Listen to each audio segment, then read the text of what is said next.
Chapter 3. Every morning, just after 8, he was guided out of his slumber by the same sound behind the thin wall 2 feet from his temple. It was the clean, round-bottomed ring of a tumbler being replaced on a glass shelf, after which the landlord's daughter cleared her throat.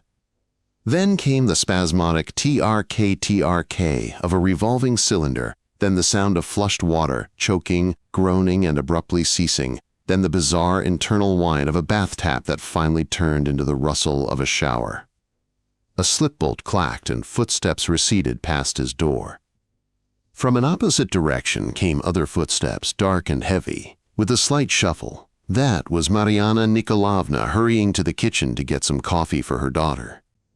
One could hear the gas at first refusing with noisy bursts to catch light. Subdued, it flared and hissed steadily.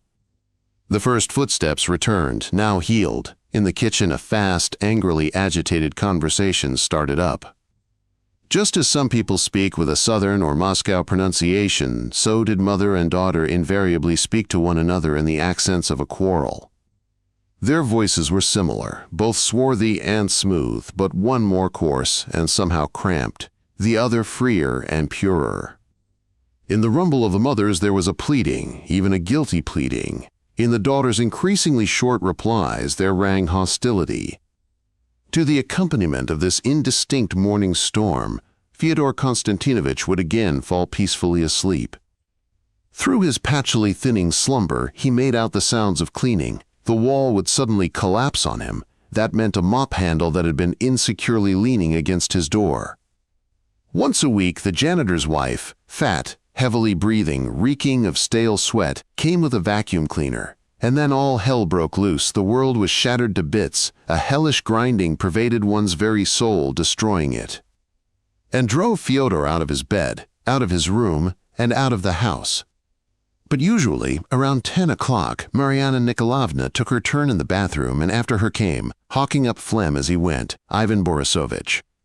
He flushed the toilet as many as 5 times, but did not use the bath, contenting himself with the murmur of the little wash basin.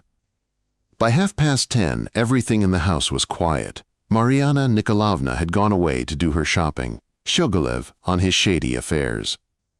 Fyodor Konstantinovich descended into a blissful abyss, where the warm remnants of his slumber mingled with a feeling of happiness, both from the previous day and still to come.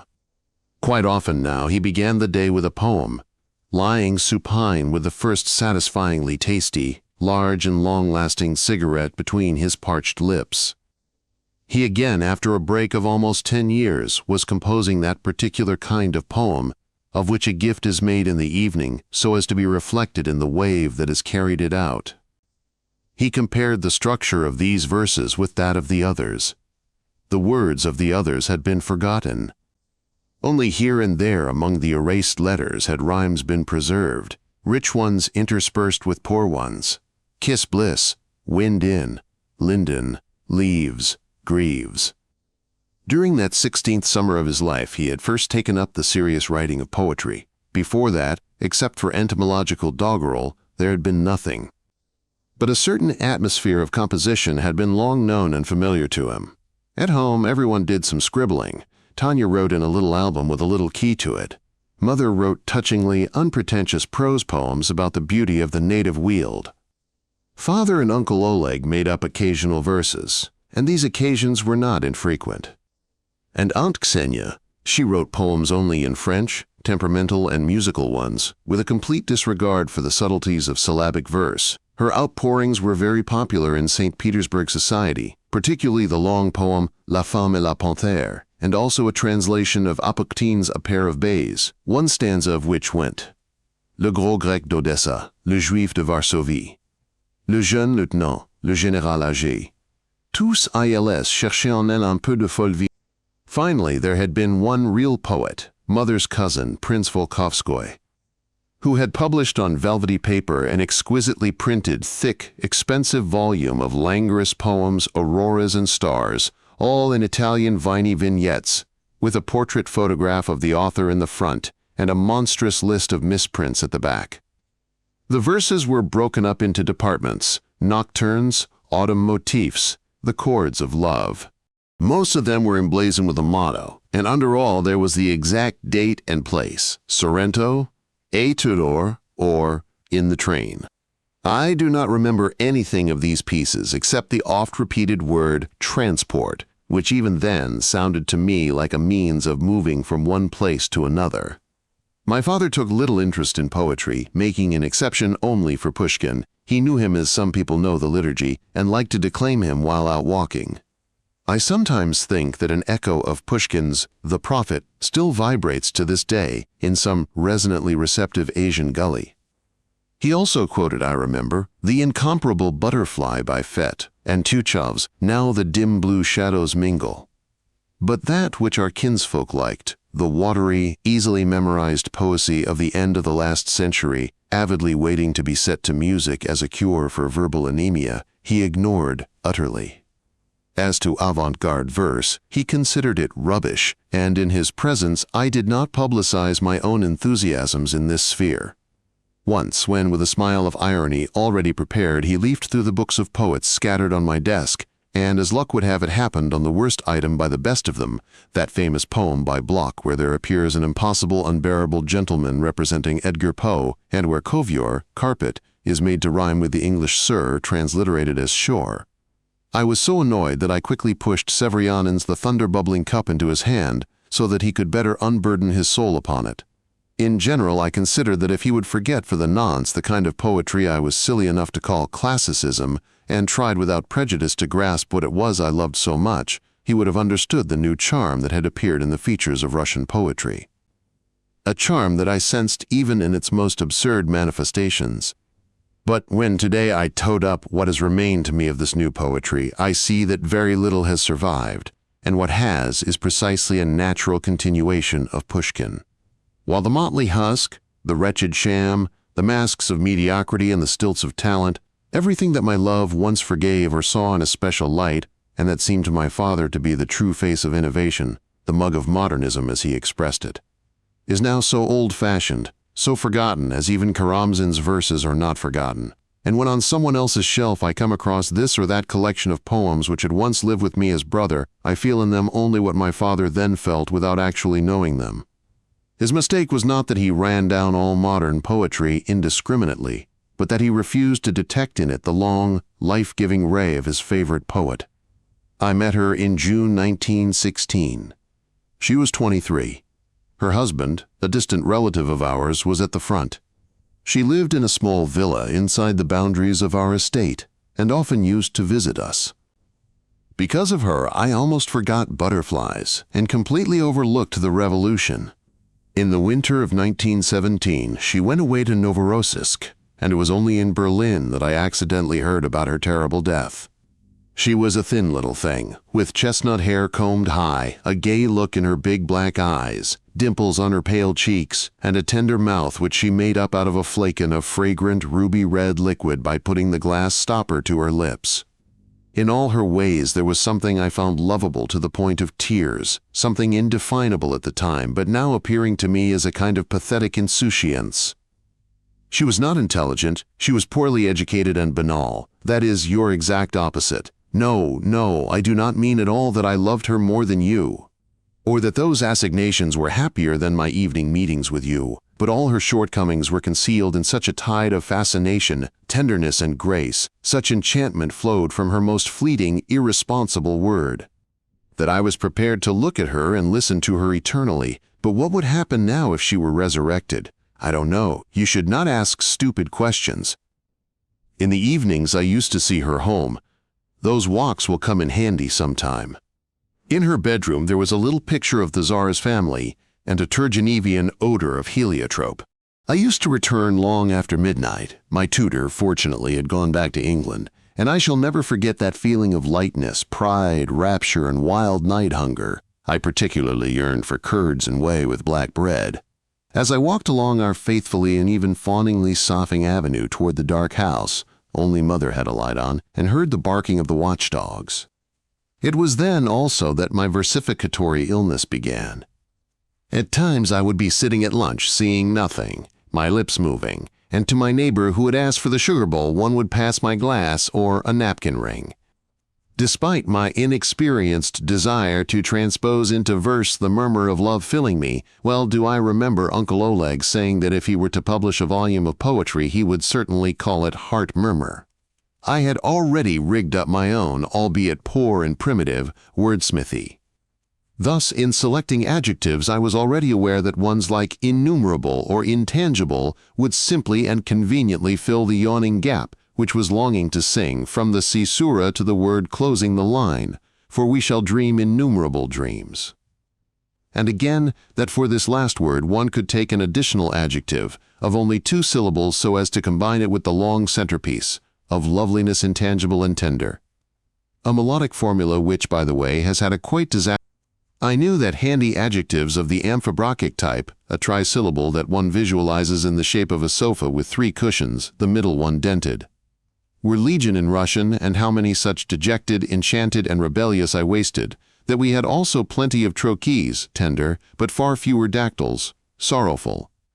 And these somehow all stood in profile, that finally anapestic and iambic adjectives were on the rare side, and in addition always rather dull and inflexible like incomplete. I knew further that great long ones like incomprehensible and infinitesimal would come into the tetrameter bringing with them their own orchestras, and that the combination, unwanted and misunderstood, gave a certain moire quality to the line. Look at it this way, it is an amphibrach, and that way an iamb. A little later, André Belly's monumental research on half-stresses, the comp and the ble in the line incomprehensible desires, hypnotized me with its system of graphically marking off and calculating these scuds, so that I immediately reread all my old tetrameters from this new point of view and was terribly pained by the paucity of modulations. When plotted, their diagrams proved to be plain and gappy, showing none of those rectangles and trapeziums that Belly had found for the tetrameters of great poets. Whereupon, for the space of almost a whole year, an evil and sinful year, I tried to write with the aim of producing the most complicated and rich scud scheme possible. In miserable meditations, and aromatically dark, full of interconverted patience, sighs the semi-denuded park. And so on for 6 strophes.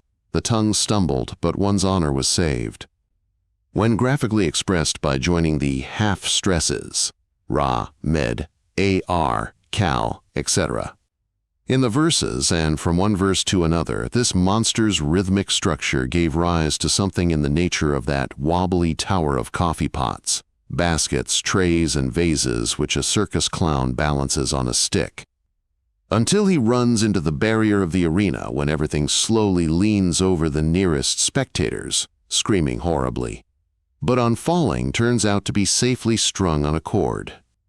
As a result probably of the weak motive power of my little lyrical rollers, verbs and other parts of speech interested me less. Not so with questions of meter and rhythm. Overcoming a natural preference for iambics, I dangled after ternary meters. Later on, departures from meter fascinated me.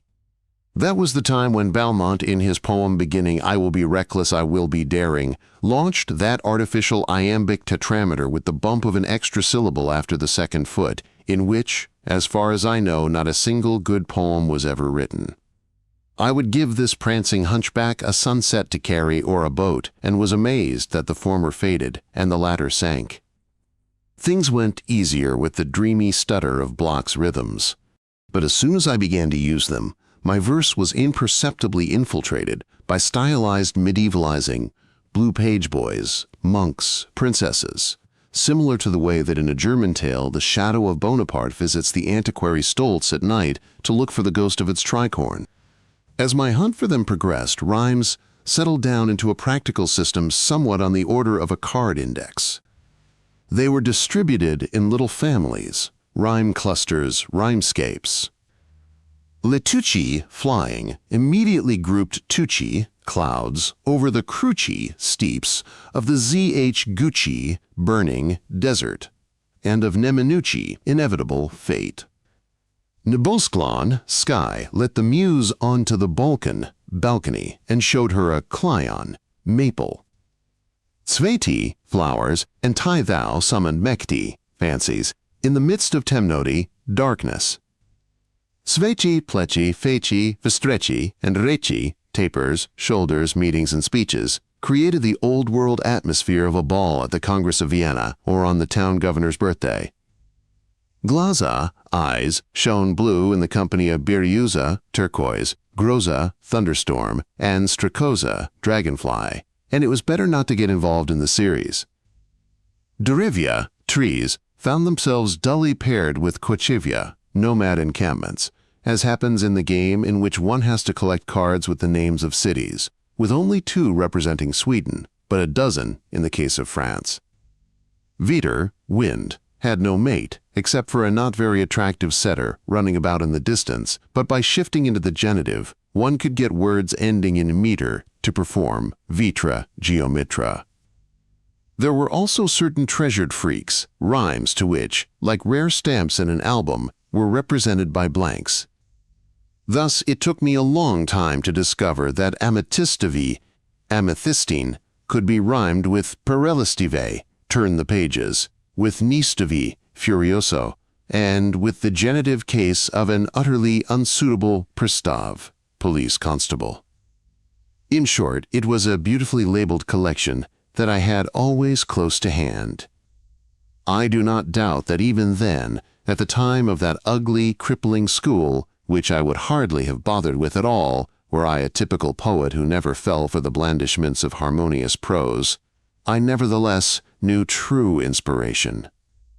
The agitation which seized me swiftly covered me with an icy sheet, squeezed my joints and jerked at my fingers. The lunatic wandering of my thought which by unknown means found the door in 1,000, leading into the noisy night of the garden, the expansion and contraction of the heart. Now as vast as the starry sky, and then as small as a droplet of mercury, the opening arms of a kind of inner embracement, classicism's sacred thrill, mutterings, tears, all this was genuine. But at that moment, in a hasty and clumsy attempt to resolve the agitation, I clutched at the first hackneyed words available, at their ready-made linkages. So that as soon as I had embarked on what I thought to be creation, on what should have been the expression, the living connection between my divine excitement and my human world, everything expired in a fatal gust of words. Whereas I continued to rotate epithets and adjust rhymes without noticing the split, the debasement and the betrayal, like a man relating his dream, like any dream infinitely free and complex, but clotting like blood upon waking up, who unnoticed by himself and his listeners rounds it out, cleans it up, and dresses it in the fashion of hackneyed reality, and if he begins thus, I dreamt that I was sitting in my room, monstrously vulgarizes the dream's devices by taking it for granted that the room had been furnished exactly the same as his room in real life. Farewell forever, on a winter day, with large snowflakes falling since morning, drifting anyhow, vertically, slantwise, even upwards. Her big Arctics and tiny muff.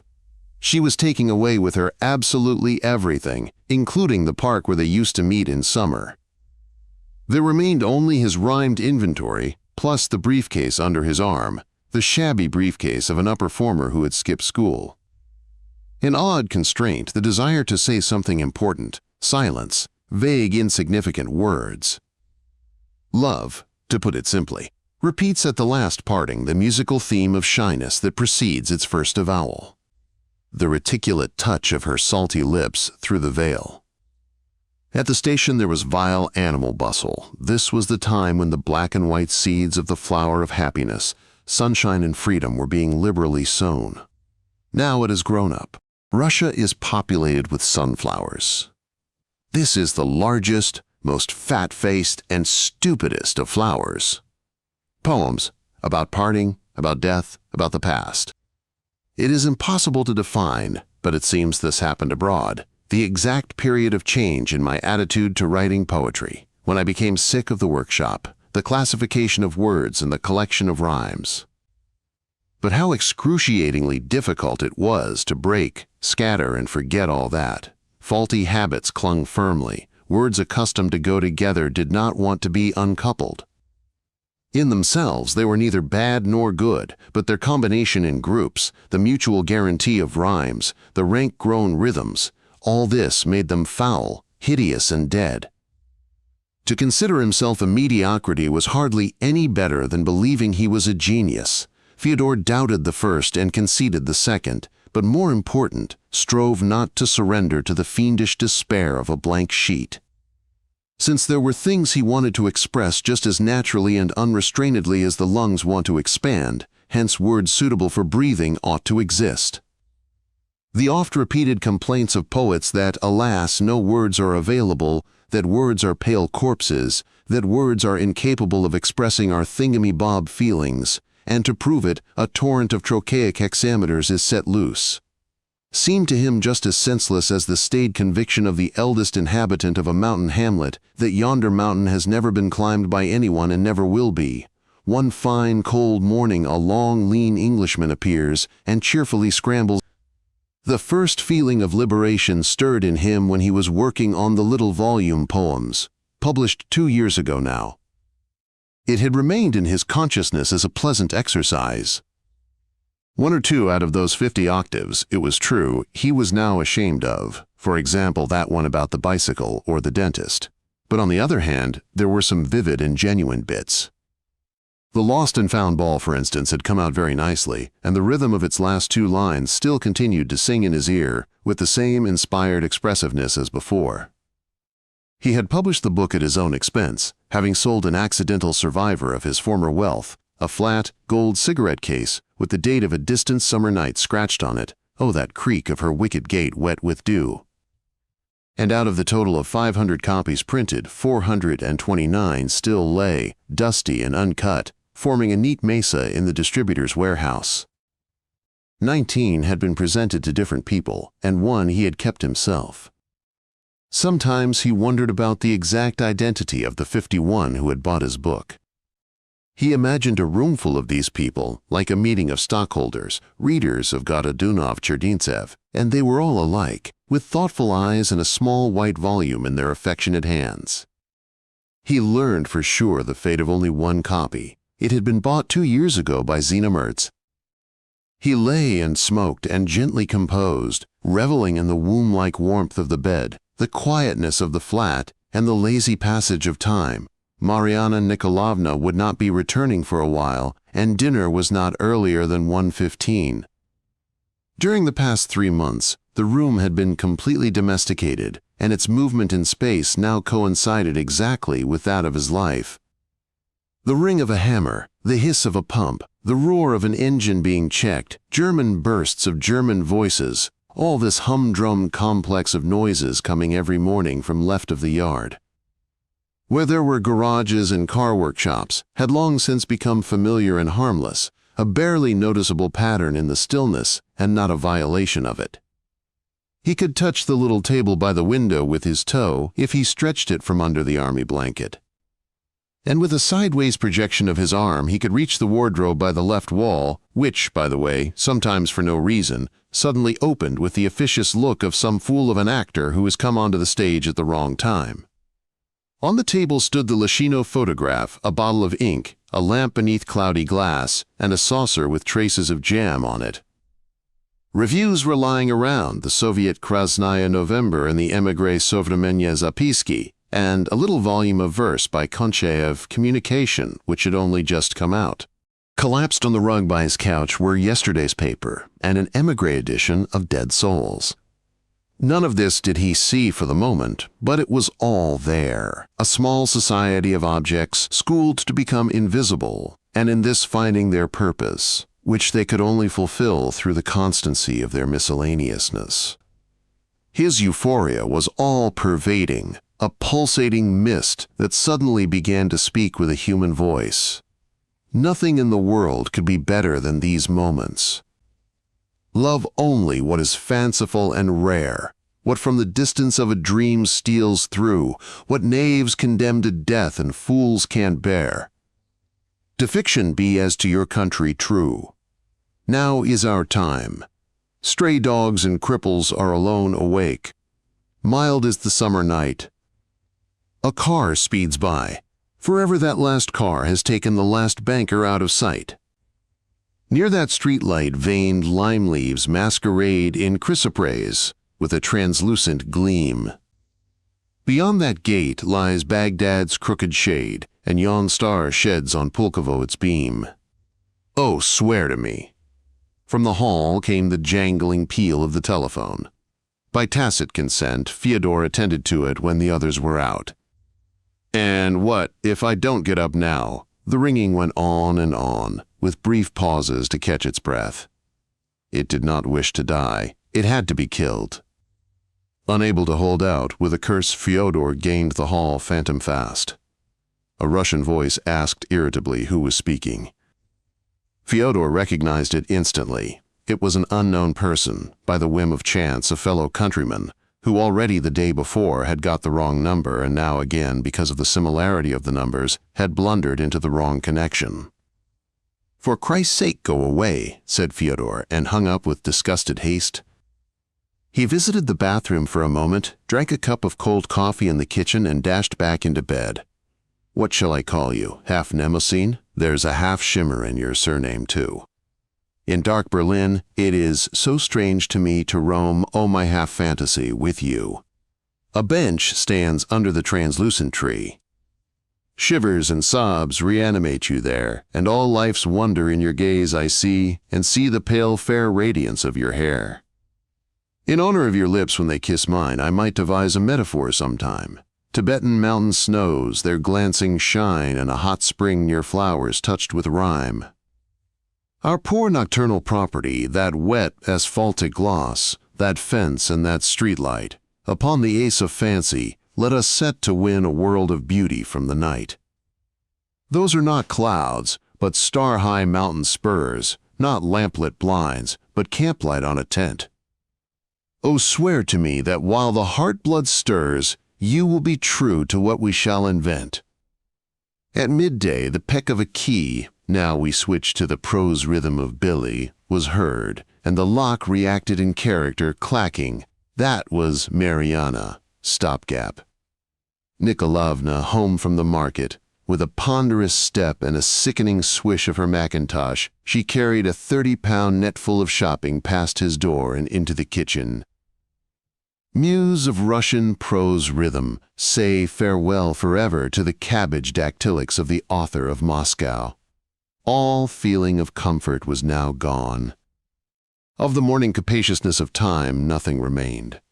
The bed had turned into a parody of a bed.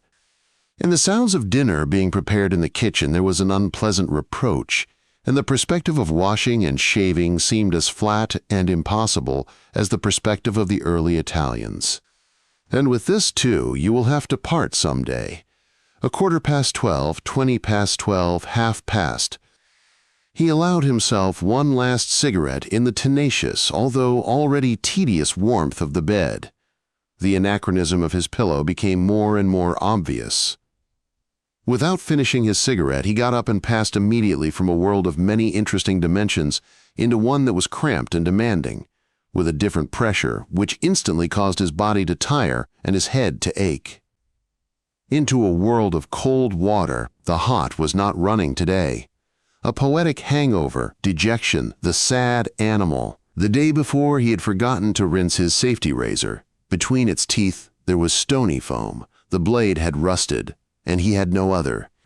A pale self-portrait looked out of the mirror with the serious eyes of all self-portraits. On a tenderly itchy spot to one side of his chin, among the hairs which had grown up overnight, how many yards of them shall I cut off in my life? There had appeared a yellow-headed pimple which instantly became the hub of Fyodor's existence, a rallying point for all the unpleasant feelings now trekking in from different parts of his being. He squeezed it out, although he knew it would later swell up 3 times as big. How awful all this was! Through the cold shaving soap foam pierced the little red eye. L'œil regarde qu'un. Meanwhile, the blade had no effect on the hairs, and the feel of the bristles when he checked them with his fingers produced a sense of hellish hopelessness. Drops of blood dew appeared in the vicinity of his Adam's apple, but the hairs were still there. The step of despair. On top of everything else, the bathroom was on the darkish side, and even if he had put on the light, the immortelle-like yellowness of daytime electricity would have been no help at all. Finishing his shave anyhow, he squeamishly climbed into the bath and groaned under the icy impact of the shower. Then he made a mistake with the towels and thought miserably that he would be smelling all day of Mariana Nikolavna.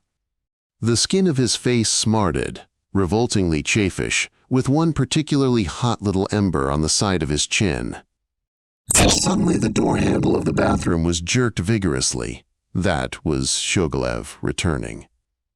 Fyodor Konstantinovich waited for the footfalls to recede and then popped back into his room. Soon afterwards he entered the dining room. Mariana Nikolavna was ladling out the soup. He kissed her rough hand. Her daughter, who was just back from work, came to the table with slow steps, worn out and seemingly dazed by her office.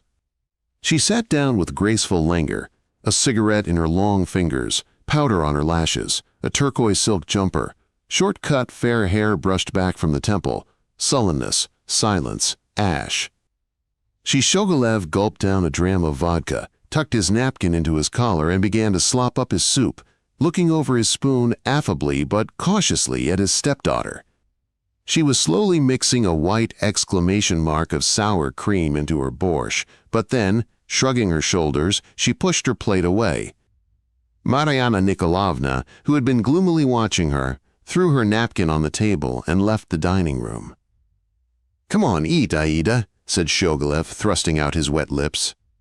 Without a word of reply, as if he was not there, only the nostrils of her narrow nose quivered, she turned in her chair, easily and naturally twisted her long body, obtained an ashtray from the sideboard behind her, placed it by her plate and flicked some ash into it. Mariana Nikolavna, with a hurt look beglooming her ample, crudely made UP face, returned from the kitchen. The daughter placed her left elbow on the table and, slightly leaning on it, slowly began her soup. "Well, Fyodor Konstantinovich," began Shogolov, having satisfied his first hunger, "it seems matters are coming to a head." "A complete break with England, and Hinchhook walloped. You know, it's already beginning to smell of something serious. You remember, only the other day I said Koverta's shot was the first signal. War! You have to be very, very naive to deny it's inevitable. Judge for yourself, in the Far East, Japan cannot put up with." And Shogolov launched on a discussion of politics. Like many unpaid windbags, he thought that he could combine the reports he read in the papers by paid windbags into an orderly scheme, upon following which a logical and sober mind, in this case his mind, could with no effort explain and foresee a multitude of world events. The names of countries and of their leading representatives became in his hands something in the nature of labels for more or less full but essentially identical vessels, whose contents he poured this way and that. France was afraid of something or other and therefore would never allow it. England was aiming at something. This statesman craved a rapprochement, while that one wanted to increase his prestige. Someone was plotting, and someone was striving for something. In short, the world Shogolov created came out as some kind of collection of limited, humorless, faceless, and abstract bullies, and the more brains, cunning, and circumspection he found in their mutual activities, the more stupid, vulgar, and simple his world became. It used to be quite awesome when he came across another similar lover of political prognoses. For example, there was a Colonel Kasatkin who used to come sometimes to dinner, and then Shogolov's England clashed not with another Shogolov country but with Kasatkin's England, equally non-existent, so that in a certain sense international wars turned into civil wars. Although the warring sides existed on different levels, which could never come into contact with one another. At present, while listening to his landlord, Fyodor was amazed by the family likeness between the countries mentioned by Shogolov and the various parts of Shogolov's own body. Thus, France corresponded to his warningly raised eyebrows. Some kind of limistrophies to the hairs in his nostrils, some Polish corridor or other, went along his esophagus. Danzig was the click of his teeth, and Russia was Shogolov's bottom. He talked all through the next two courses, goulash, kissel, and after that, picking his teeth with a broken match, went to take a nap. Mariana Nikolaevna busied herself with the dishes before doing the same. Her daughter, having not uttered a single word, went back to her office. Fyodor had only just managed to clear the bedclothes from the couch before a pupil arrived, the son of an émigré dentist, a fat, pale youth in horn-rimmed spectacles, with a fountain pen in his breast pocket. Attending, as he did, a Berlin high school, the poor boy was so steeped in the local habitus that even in English he made the same ineradicable mistakes as any skittle-headed German would have made. There was no force on earth, for example, which could have stopped him using the past continuous instead of the simple past, and this endowed every of his accidental activities of the day before with a kind of idiotic permanence. Equally stubbornly he handled the English also, like the German also, and in overcoming the thorny ending of the word clothes, he invariably added a superfluous sibilant syllable, clothes, as if skidding after having cleared an obstacle. At the same time, he expressed himself fairly freely in English and had only sought the aid of a coach because he wanted to get the highest mark in the final examination. He was self-satisfied, discursive, obtuse, and Germanically ignorant, i.e., he treated everything he did not know with skepticism. Firmly believing that the humorous side of things had long since been worked out in the proper place for it, the back page of a Berlin illustrated weekly, he never laughed or limited himself to a condescending snicker. The only thing that could just barely amuse him was a story about some ingenious financial operation. His whole philosophy of life had been reduced to the simplest proposition: the poor man is unhappy, the rich man is happy. This legalized happiness was playfully put together to the accompaniment of first-class dance music, out of various items of technical luxury. For the lesson he always did his best to come a little before the hour and tried to leave a little after it.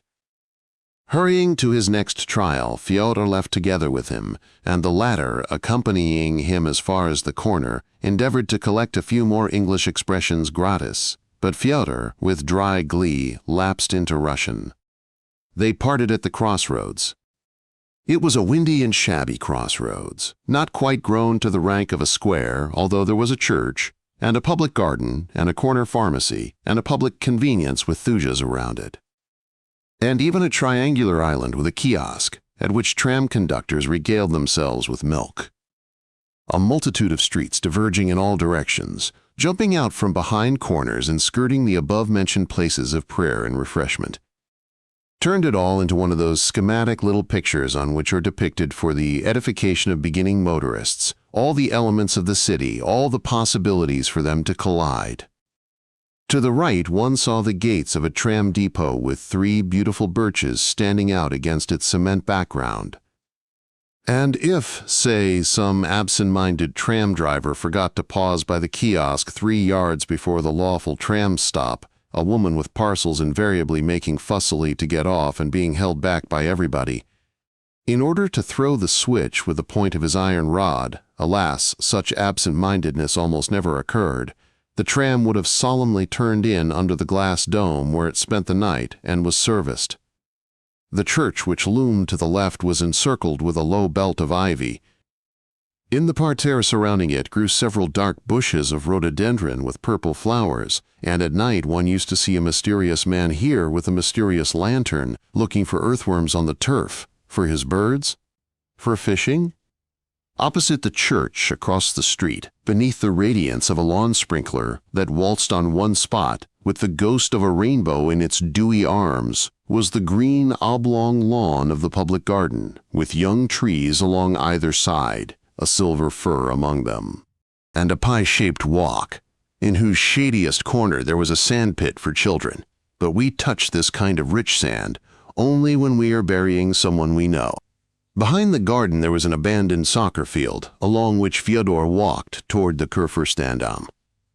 The green of the lindens, the black of the asphalt, the truck tires leaning against the railings by the shop for motorcar accessories, the beaming young bride on a poster displaying a packet of margarine, the blue of a tavern sign. The gray of house fronts getting older as they got closer to the avenue, all this flickered by him for the 100th time. As always, when a few steps from the Kurfürstendamm, He saw his bus sweep across the vista in front of him. The stop was immediately around the corner, but Fyodor did not get there in time and was forced to wait for the next one. Over the entrance to a cinema, a black giant cut out of cardboard had been erected, with turned-out feet, the blotch of a mustache on his white face beneath a bowler hat, and a bent cane in his hand. In wicker armchairs on the terrace of a neighboring cafe, businessmen sprawled in identical poses, with their hands identically gabled in front of them, all very similar to one another as regards snouts and ties, but probably varied in the extent of their solvency. And by the curb stood a small car with a heavily damaged wing, broken windows, and a bloody handkerchief on the running board. A half a dozen people still loafed around, gaping at it.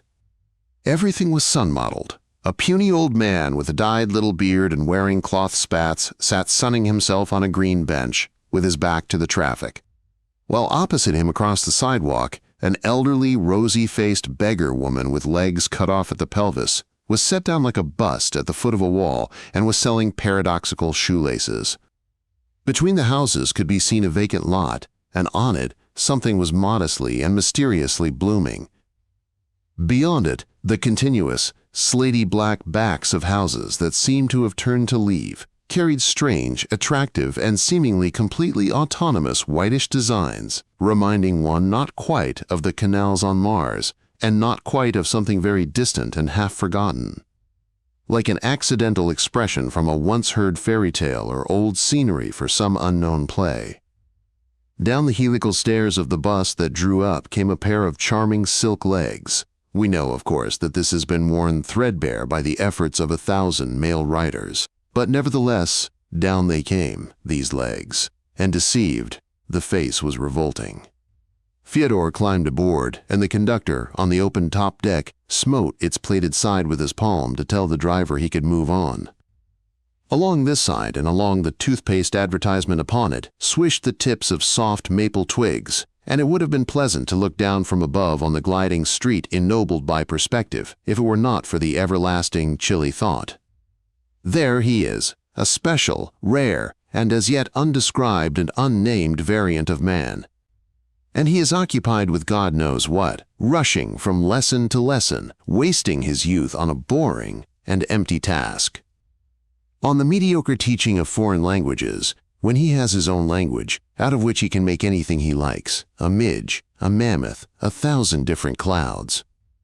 What he should be really teaching was that mysterious and refined thing which he alone, out of 10,000, 100,000, perhaps even 1,000,000 men, knew how to teach. For example, multi-level thinking. You look at a person and you see him as clearly as if he were fashioned of glass and you were the glass blower. While at the same time, without in the least impinging upon that clarity, you notice some trifle on the side, such as the similarity of the telephone receiver's shadow to a huge, slightly crushed ant, and all this simultaneously. The convergence is joined by a third thought, the memory of a sunny evening at a Russian small railway station, i.e., images having no rational connection with the conversation you are carrying on while your mind runs around the outside of your own words and along the inside of those of your interlocutor. Or a piercing pity for the tin box in a waste patch, for the cigarette card from the series National Costumes Trampled in the Mud, for the poor stray word repeated by the kind-hearted, weak, loving creature who has just been scolded for nothing, for all the trash of life which, by means of a momentary alchemic distillation, the royal experiment, is turned into something valuable and eternal. Or else the constant feeling that our days here are only pocket money, farthings clinking in the dark, and that somewhere is stocked the real wealth, from which life should know how to get dividends in the shape of dreams, tears of happiness, distant mountains. All this and much more, beginning with the very rare and painful so-called sense of the starry sky, mentioned it seems in only one treatise, Parker's Travels of the Spirit, and ending with professional subtleties in the sphere of serious literature. He would have been able to teach, and teach well, to anyone who wanted it, but no one wanted it. And no one could, but it was a pity. He would have charged 100 marks an hour, the same as certain professors of music. And at the same time he found it amusing to refute himself. All this was nonsense. the shadows of nonsense, presumptuous dreams. I am simply a poor young Russian selling the surplus from a gentleman's upbringing while scribbling verses in my spare time. That's the total of my little immortality. But even this shade of multifaceted thought, this play of the mind with its own self, had no prospective pupils. The bus rolled on, and presently he arrived at his destination, the place of a lone and lonesome young woman, very attractive in spite of her freckles, always wearing a black dress opened at the neck and with lips like sealing wax on a letter in which there was nothing. She continually looked at Fyodor with pensive curiosity, not only taking no interest in the remarkable novel by Stevenson, which he had been reading with her for the past 3 months, and before that they had read Kipling at the same rate, but also not understanding a single sentence, and noting down words as you would note down the address of someone you knew you would never visit. Even now, or more exactly, precisely now and with greater agitation than before, Fyodor, although in love with another who was incomparable in fascination and intelligence, wondered what would happen if he placed his palm on this slightly trembling little hand with the sharp fingernails lying so invitingly close, and because he knew what would happen then, his heart suddenly began to thump and his lips immediately went dry. At this point, however, he was involuntarily sobered by a certain intonation of hers, her little laugh, the smell of that certain scent which somehow was always used by the very women who liked him, although to him this dullish, sweetish brown smell was unbearable. She was a worthless, cunning woman with a sluggish soul, but even now, when the lesson was over and he had gone out into the street, he was seized by a vague feeling of annoyance. He could imagine much better than he had just been able to, in her presence, how gaily and yieldingly her compact little body would probably have responded to everything. And with painful vividness he saw in an imaginary mirror his hand on her back and her smooth auburn head thrown back, and then the mirror significantly emptied, and he experienced that most trivial of all feelings on earth, the stab of a missed opportunity. No, that was not so. He had missed nothing. The sole joy of these unrealizable embraces was their ease of evocation. During the past 10 years of lonely and restrained youth, living on a cliff where there was always a bit of snow, and from where it was a long way down to the little brewery town at the foot of the mountain, he had become accustomed to the thought that between the deceit of casual love and the sweetness of its temptation there was a void, a gap in life, an absence of any real action on his part, so that, on occasion, when he looked at a passing girl, he imagined simultaneously both the stupendous possibility of happiness and repugnance for its inevitable imperfection, charging this one instant with a romantic image, but diminishing its triptych by the middle section. He knew, therefore, that their reading of Stevenson would never be interrupted by a Dantean pause, knew that if such a break should take place, he would not experience a thing, except a devastating chill because the demands of the imagination were unfulfillable. And because the vacuousness of a gaze, forgiven for the sake of beautiful moist eyes, inevitably corresponded to a defect as yet concealed, the vacuous expression of breasts, which it was impossible to forgive. But sometimes he envied the simple love life of other men, and the way they probably had of whistling while taking off their shoes. Crossing Wittenberg Square, where, as in a color film, roses were quivering in the breeze around an antique flight of stairs, which led down to an underground station, he walked toward the Russian bookshop. Between lessons, there was a chink of spare time. As always happened when he came to this street, beginning under the auspices of a huge department store that sold all forms of local bad taste, and ending after several crossroads in burgerish calm with poplar shadows on the asphalt, all chalked over by hopscotchers, he met an elderly, morbidly embittered St. Petersburg writer who wore an overcoat in summer to hide the shabbiness of his suit, a dreadfully skinny man with bulging dark brown eyes, wrinkles of fastidious distaste around his and one long, curved hair growing out of a big black pore on his broad nose, a detail which attracted Fyodor Konstantinovitch's attention much more than the conversation of this clever schemer, who embarked immediately he met anyone upon something in the nature of a fable, a long, far-fetched anecdote of yore, which turned out to be merely a prelude to some amusing gossip about a mutual acquaintance. Fyodor had barely got rid of him when he caught sight of two more riders, a good-naturedly gloomy Muscovite, whose carriage and aspect were somewhat reminiscent of the Napoleon of the island period, and a satirical poet from the Berlin Russian émigré paper, a frail little man with a kindly wit and a quiet, hoarse voice. These two, like their predecessor, invariably turned up in this region, which they used for leisurely walks, rich in encounters, so that it seemed as if on this German street there had encroached the vagabond phantom of a Russian boulevard. Or, as if on the contrary a street in Russia, with several natives taking the air, swarmed with the pale ghosts of innumerable foreigners flickering among those natives, like a familiar and barely noticeable hallucination. They chatted about the rider just encountered, and Fyodor sailed on. After a few steps, he noticed Konchaev reading on the stroll the feuilleton at the bottom of the Paris Russian émigré paper, with a marvelous angelic smile on his round face. The engineer Kern came out of a Russian food shop, cautiously thrusting a small parcel into the briefcase pressed against his chest, and on a cross street, like the confluence of people in a dream or in the last chapter of Turgenev's Smoke, he caught a glimpse of Mariana Nikolaevna Strogolov, with some other lady, mustachioed and very stout, who perhaps was Madame Abramov. Immediately after that, Alexander Yakovlevich Chernyshevsky cut across the street. No, a mistake, a stranger not even very like him. Fyodor Konstantinovich reached the bookshop. In the window he could see, among the zigzags, cogs and numerals of Soviet cover designs. This was the time when the fashion there was to have titles like Third Love, The Sixth Sense, and Point 17.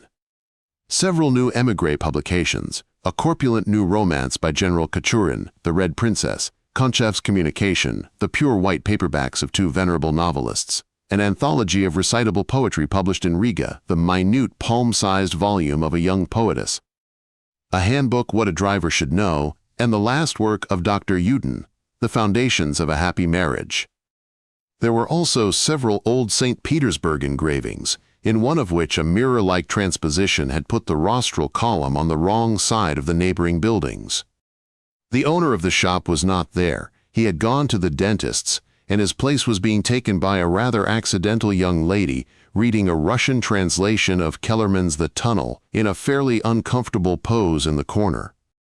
Fyodor Konstantinovich approached the table where the émigré periodicals were displayed. He unfolded the literary number of the Paris Russian News, and with a chill of sudden excitement he saw that the feuilleton by Christopher Mortis was devoted to communication. What if he demolishes it? Fyodor managed to think with a mad hope, already, however, hearing in his ears not the melody of detraction, but the sweeping roar of deafening praise. He greedily began to read. I do not remember who said, perhaps Rozanov said it somewhere, began Mortis stealthily, and citing first this unauthentic quotation, and then some thought expressed by somebody in a Paris café after someone's lecture, he began to narrow these artificial circles around Konchaev's communication. But even so, to the very end, he never touched the center but only directed now and then a mesmeric gesture toward it from the circumference, and again revolved.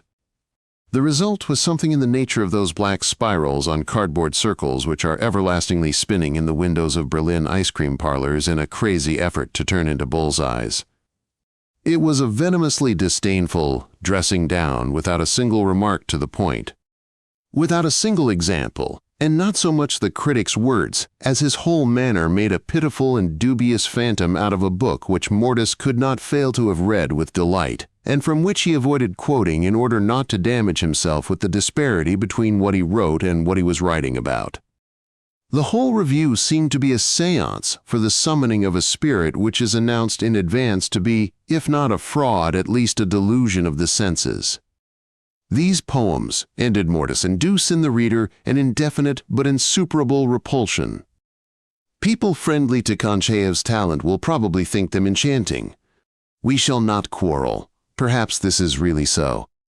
But in our difficult times with their new responsibilities, when the very air is imbued with a subtle moral angoisse, an awareness of which is the infallible mark of genuineness in a contemporary poet, abstract and melodious little pieces about dreamy visions are incapable of seducing anyone.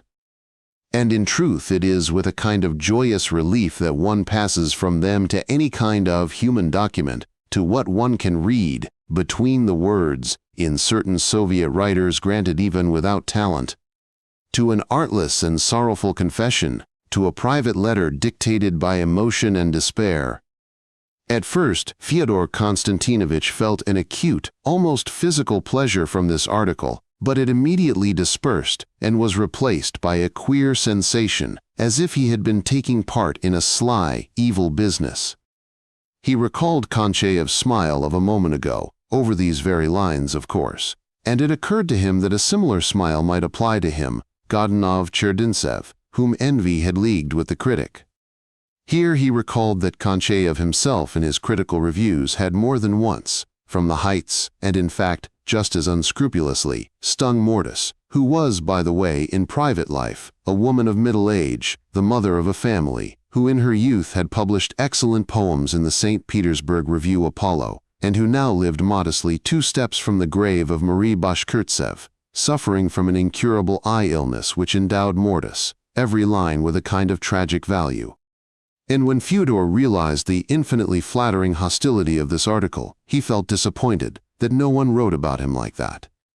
He also looked through a little illustrated weekly published by Russian émigrés in Warsaw and found a review on the same subject, but of a completely different cut. It was a critique bof.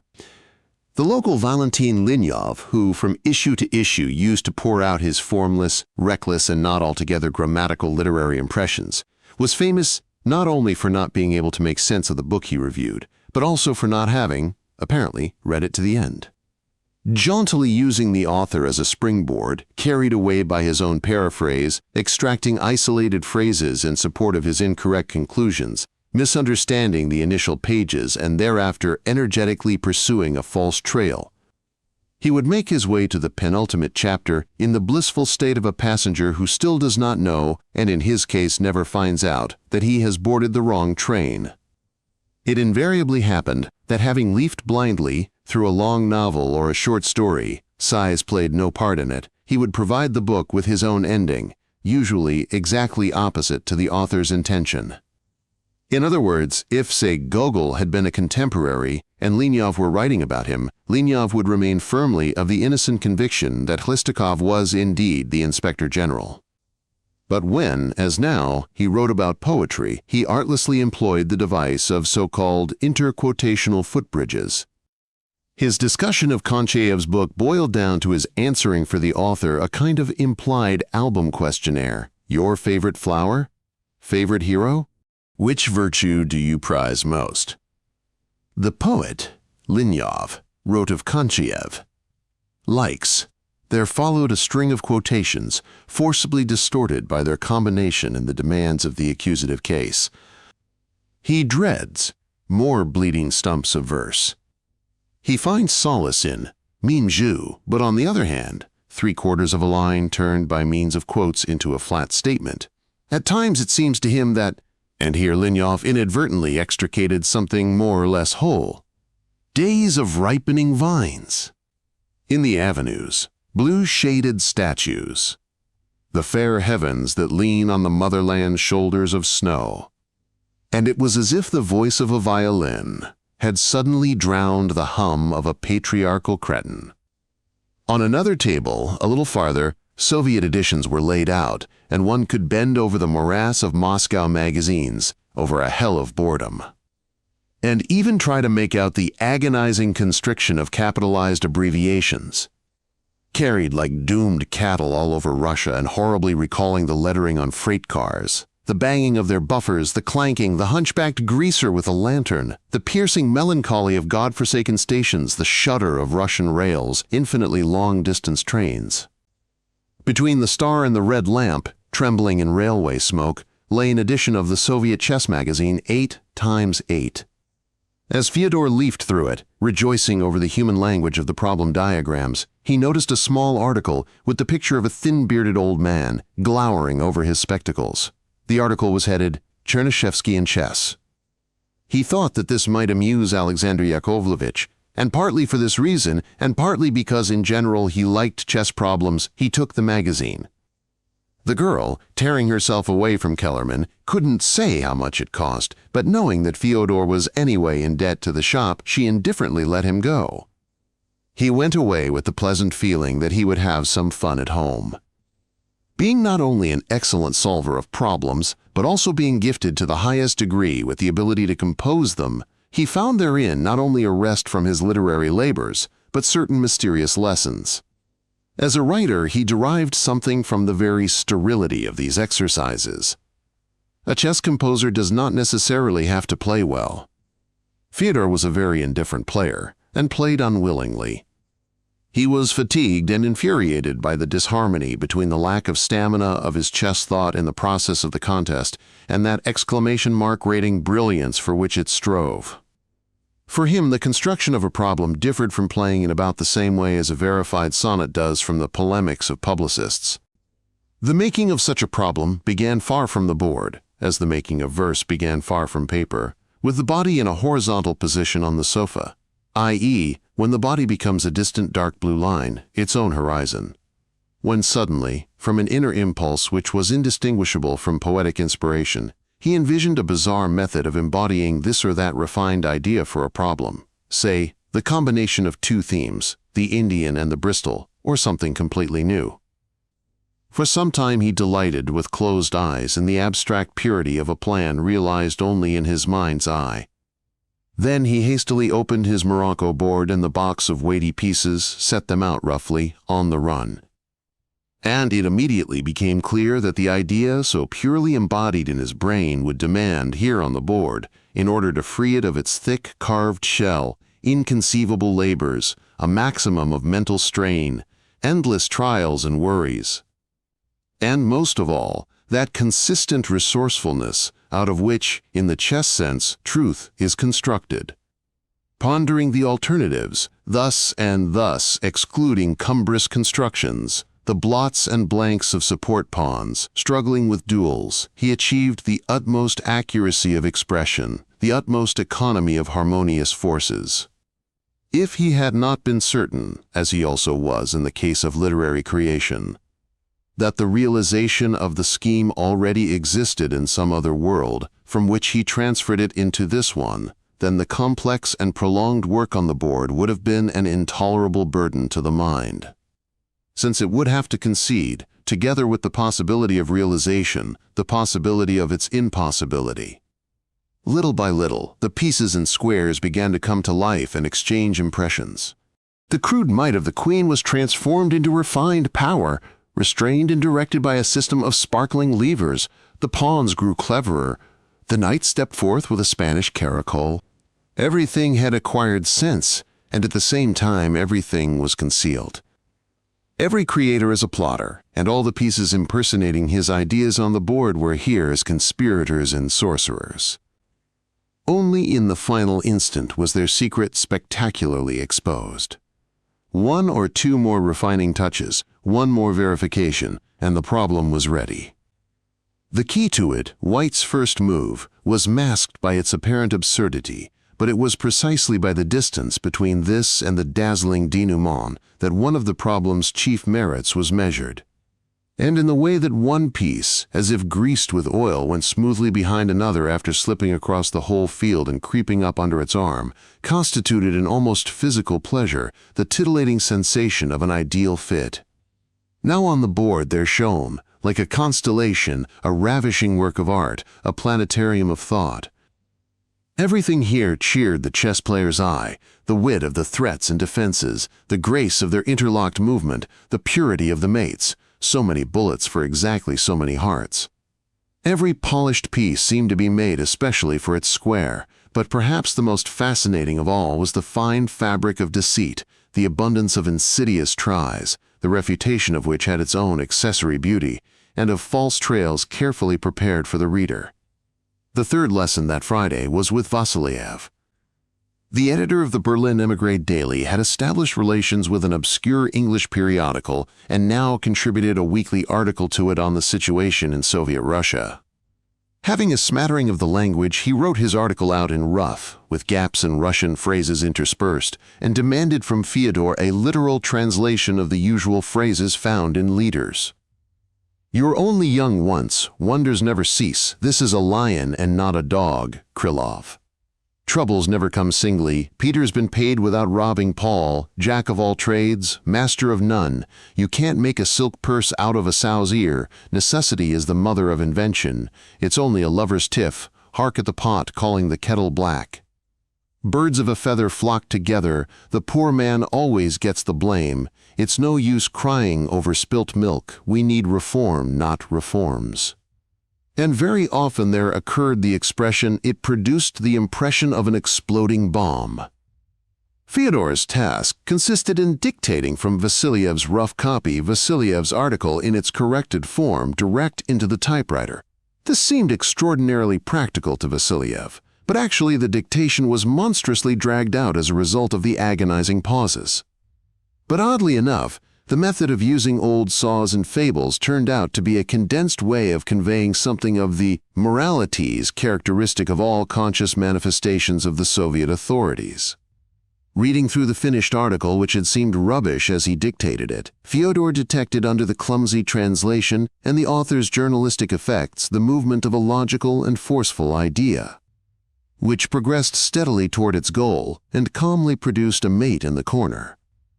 Accompanying him afterwards to the door, Vasiliev, with a sudden fierce knitting of his bristly brows, said quickly, "Well, did you see what they have done to Konchaev? I can imagine how it affected him. What a blow, what a flop." "He couldn't care less, I know that," replied Fyodor, and an expression of momentary disappointment appeared on Vasiliev's face. "Oh, he's just putting it on," he retorted resourcefully, cheering up again. "In reality, he's sure to be stunned." "I don't think so," said Fyodor. "In any case, I'm sincerely grieved for him," ended Vasiliev, with the look of one who had no wish at all to part with his grief. Somewhat weary, but glad of the fact that his working day was over. Fyodor Konstantinovich boarded a tram and opened his magazine, again that glimpse of Chernyshevsky's inclined face. "All I know about him is that he was a syringe of sulfuric acid, as Rozanov, I think, says somewhere, and that he wrote the novel What to Do, which blends in my mind with another social writer's Whose Fault. He became absorbed in an examination of the problems and soon satisfied himself that if it had not been for 2 endgames of genius by an old Russian master, plus several interesting reprints from foreign publications, this 8x8 would not have been worth buying. The conscientious student exercises of the young Soviet composers were not so much problems as tasks. Cumbrously they treated of this or that mechanical theme, some kind of pinning and unpinning. Without a hint of poetry, these were chess comic strips, nothing more, and the shoving and jostling pieces did their clumsy work with proletarian seriousness, reconciling themselves to the presence of double solutions in the flat variants and to the agglomeration of police pawns. Having missed his stop, he still managed to jump off at the public garden, turning at once on his heels as a man usually does after abruptly leaving a tram, and went by the church along Agamemnonstrasse. It was early evening, the sky was cloudless, and the motionless and quiet sunshine endowed every object with a peaceful, lyrical air of festivity. A bicycle, leaned against a yellow-lit wall, was slightly bent outwards, like one of the side horses of a troika, but even more perfect in shape was its transparent shadow on the wall. An elderly, stoutish gentleman, waggling his rear, was hurrying to tennis, wearing a fancy shirt and city trousers, and carrying 3 gray balls in a net, and beside him, walking swiftly on rubber soles, was a German girl of the sporting sort, with an orange face and golden hair. Behind the brightly painted pumps, a radio was singing in a gas station, while above its pavilion, vertical yellow letters stood against the light blue of the sky, the name of a car firm, and on the second letter, on the E, a pity that it was not on the first, on the B, would have made an alphabetic vignette, sat a live blackbird with a yellow, for economy's sake, beak, singing louder than the radio. The house in which Fyodor lived was a corner one and stuck out like a huge red ship carrying a complex and glassy turreted structure on its bow, as if a dull, sedate architect had suddenly gone mad and made a sally into the sky. On all the little balconies which girdled the house in tier after tier there was something green blossoming, and only the Shogolevs was untidily empty, with an orphaned pot on the parapet and a corpse hung out in moth-eaten furs to air. Right at the very beginning of his stay in this flat, Fyodor, supposing that he would need complete peace in the evenings, had reserved himself the right to have supper in his room. On the table among his books there now awaited him 2 gray sandwiches with a glossy mosaic of sausage, a cup of stale tea, and a plate of pink kissel from the morning. Chewing and sipping, he again opened 8 times 8. He was again glared at by a budding NGCH, and began to enjoy quietly a study in which the few white pieces seemed to be hanging over an abyss, and yet won the day. Then he found a charming four-mover by an American master, the beauty of which consisted not only of the cleverly hidden mating device, but also of the fact that, in reply to a tempting but incorrect attack, Black, by drawing in and blocking his own pieces, managed to construct, just in time, a hermetic stalemate. Then in one of the Soviet productions, P. Mitrofanov Tver, a beautiful example turned up of how to come a cropper. Black had 9 pawns, the 9th having evidently been added at the last minute, in order to cure a cook. As if a writer had hastily changed, he will surely be told, in the proofs, to the more correct, he will doubtless be told, without noticing that this was immediately followed by, of her doubtful reputation. Suddenly he felt a bitter pang. Why had everything in Russia become so shoddy, so crabbed and gray? How could she have been so befooled and befuddled? Or had the old urge toward the light concealed a fatal flaw, which in the course of progress toward the objective had grown more and more evident, until it was revealed that this light was burning in the window of a prison overseer, and that was all? When had this strange dependence sprung up between the sharpening of thirst and the muddying of the source? In the 40s? In the 60s? And what to do now? Ought one not to reject any longing for one's homeland, for any homeland besides that which is with me, within me, which is stuck like the silver sand of the sea to the skin of my soles, lives in my eyes, my blood, gives depth and distance to the background of life's every hope? Some day, interrupting my writing, I will look through the window and see a Russian autumn. Some friends of the Shogolevs, gone to Denmark for the summer, had recently left Boris Ivanovich a radio. One could hear him diddling with it, strangling squeakers and creakers, moving ghostly furniture. An odd pastime. The room, meanwhile, had grown dark, above the blackened outlines of the houses beyond the yard. Where the windows were already alight, the sky had an ultramarine shade, and in the black wires between black chimneys there shone a star, which, like any star, could only properly be seen by switching one's vision, so that all the rest moved away out of focus. He propped his cheek on his fist and sat there at the table, looking through the window. In the distance, a large clock, whose position he was always promising himself to define, but always forgot, the more so since it was never audible under the layer of daytime sounds, slowly chimed 9 o'clock. It was time to go and meet Zina.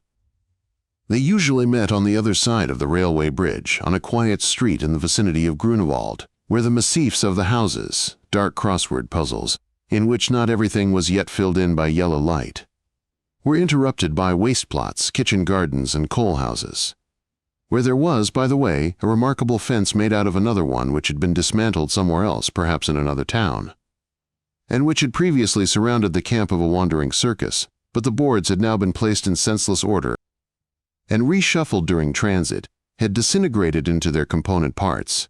Here, there was the leg of a zebra, there a tiger's back, and some animal's haunch appeared next to another creature's reversed paw. Life's promise of a life to come had been kept with respect to the fence, but the rupture of the earthly images on it destroyed the earthly value of immortality. At night, however, little could be made out of it, while the exaggerated shadows of the leaves, nearby there was a street light, lay on the boards quite logically, in perfect order. This served as a kind of compensation, the more so since it was impossible to transfer them to another place, with the boards, having broken up and mixed the pattern. They could only be transferred in toto, together with the whole night, waiting for her arrival. She was always late, and always came by another road than he. Thus it transpired that even Berlin could be mysterious. Within the linden's bloom the streetlight winks. A dark and honeyed hush envelops us.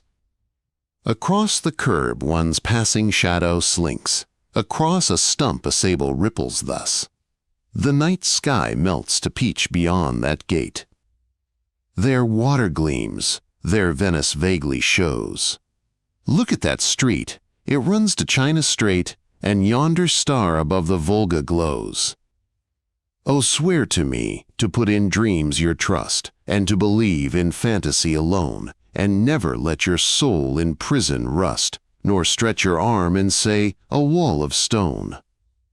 She always unexpectedly appeared out of the darkness, like a shadow leaving its kindred element. At first her ankles would catch the light. She moved them close together as if she walked along a slender rope. Her summer dress was short, of night's own color, the color of the streetlights and the shadows, of tree trunks and of shining pavement, paler than her bare arms and darker than her face. This kind of blank verse block, dedicated to Georgy Chulkov. Fyodor kissed her on her soft lips. She leaned her head for a moment on his collarbone, and then, quickly freeing herself, walked beside him, at first with such sorrow on her face, as if during their 20 hours of separation an unheard-of disaster had taken place.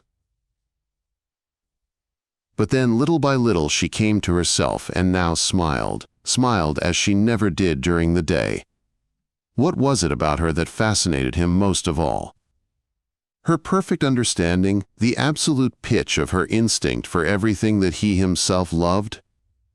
In talking to her, one could get along without any bridges, and he would barely have time to notice some amusing feature of the night before she would point it out.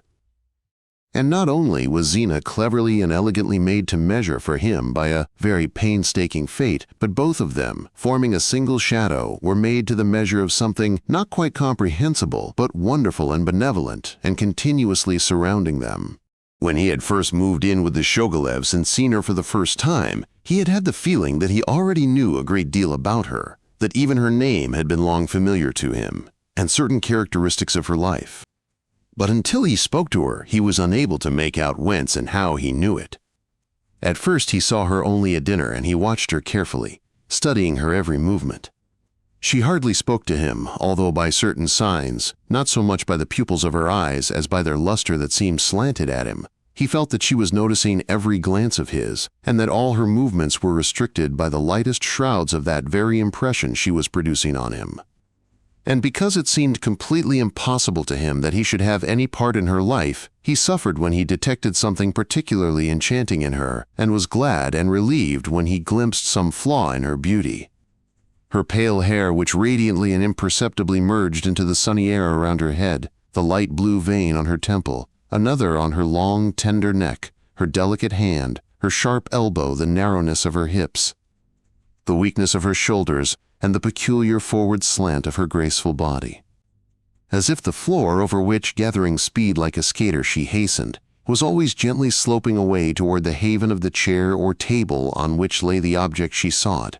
All this was perceived by him with agonizing distinctness, and then, during the day, was repeated an infinity of times in his memory, returning ever more lazily, pallidly and jerkily, losing life and dwindling as a result of the automatic repetitions of the disintegrating image to a mere sketch broken and blurred, in which nothing of the original life subsisted. But as soon as he saw her again, all this subconscious work directed at the destruction of her image, whose power he feared more and more, went by the board. And beauty again flared forth, her nearness, her frightening accessibility to his gaze, the reconstituted union of all the details. If, during those days, he had had to answer before some pretersensuous court, remember how Goethe said, pointing with his cane at the starry sky, "There is my conscience," he would scarcely have decided to say that he loved her, for he had long since realized that he was incapable of giving his entire soul to anyone or anything. Its working capital was too necessary to him for his own private affairs. But on the other hand, when he looked at her, he immediately reached, in order to fall off again a minute later. such heights of tenderness, passion, and pity as are reached by few loves. And at night, especially after long periods of mental work, half coming out of sleep not by the way of reason as it were, but through the back door of delirium with a mad, long, drawn-out rapture, he felt her presence in the room on a camp bed, hastily and carelessly prepared by a property man, 2 paces away from him. But while he nursed his excitement and reveled in the temptation, in the shortness of the distance, in the heavenly possibilities, which, incidentally, had nothing of the flesh, or rather, had some blissful replacement for the flesh, expressed in semi-dreamlike terms, he was enticed back into the oblivion of sleep, whence he hopelessly retreated, thinking he still continued to hold his prize. Actually, she never appeared in his dreams, remaining content to delegate various representatives of hers and confidants, who bore no resemblance to her but who produced sensations that made a fool of him, to which the bluish dawn was a witness. And then, waking completely to the sounds of the morning, he immediately landed in the very thick of the happiness sucking at his heart, and it was good to be alive, and there glimmered in the mist some exquisite event which was just about to happen. But on trying to imagine Zina, all he saw was a faint sketch which her voice behind the wall was incapable of igniting with life.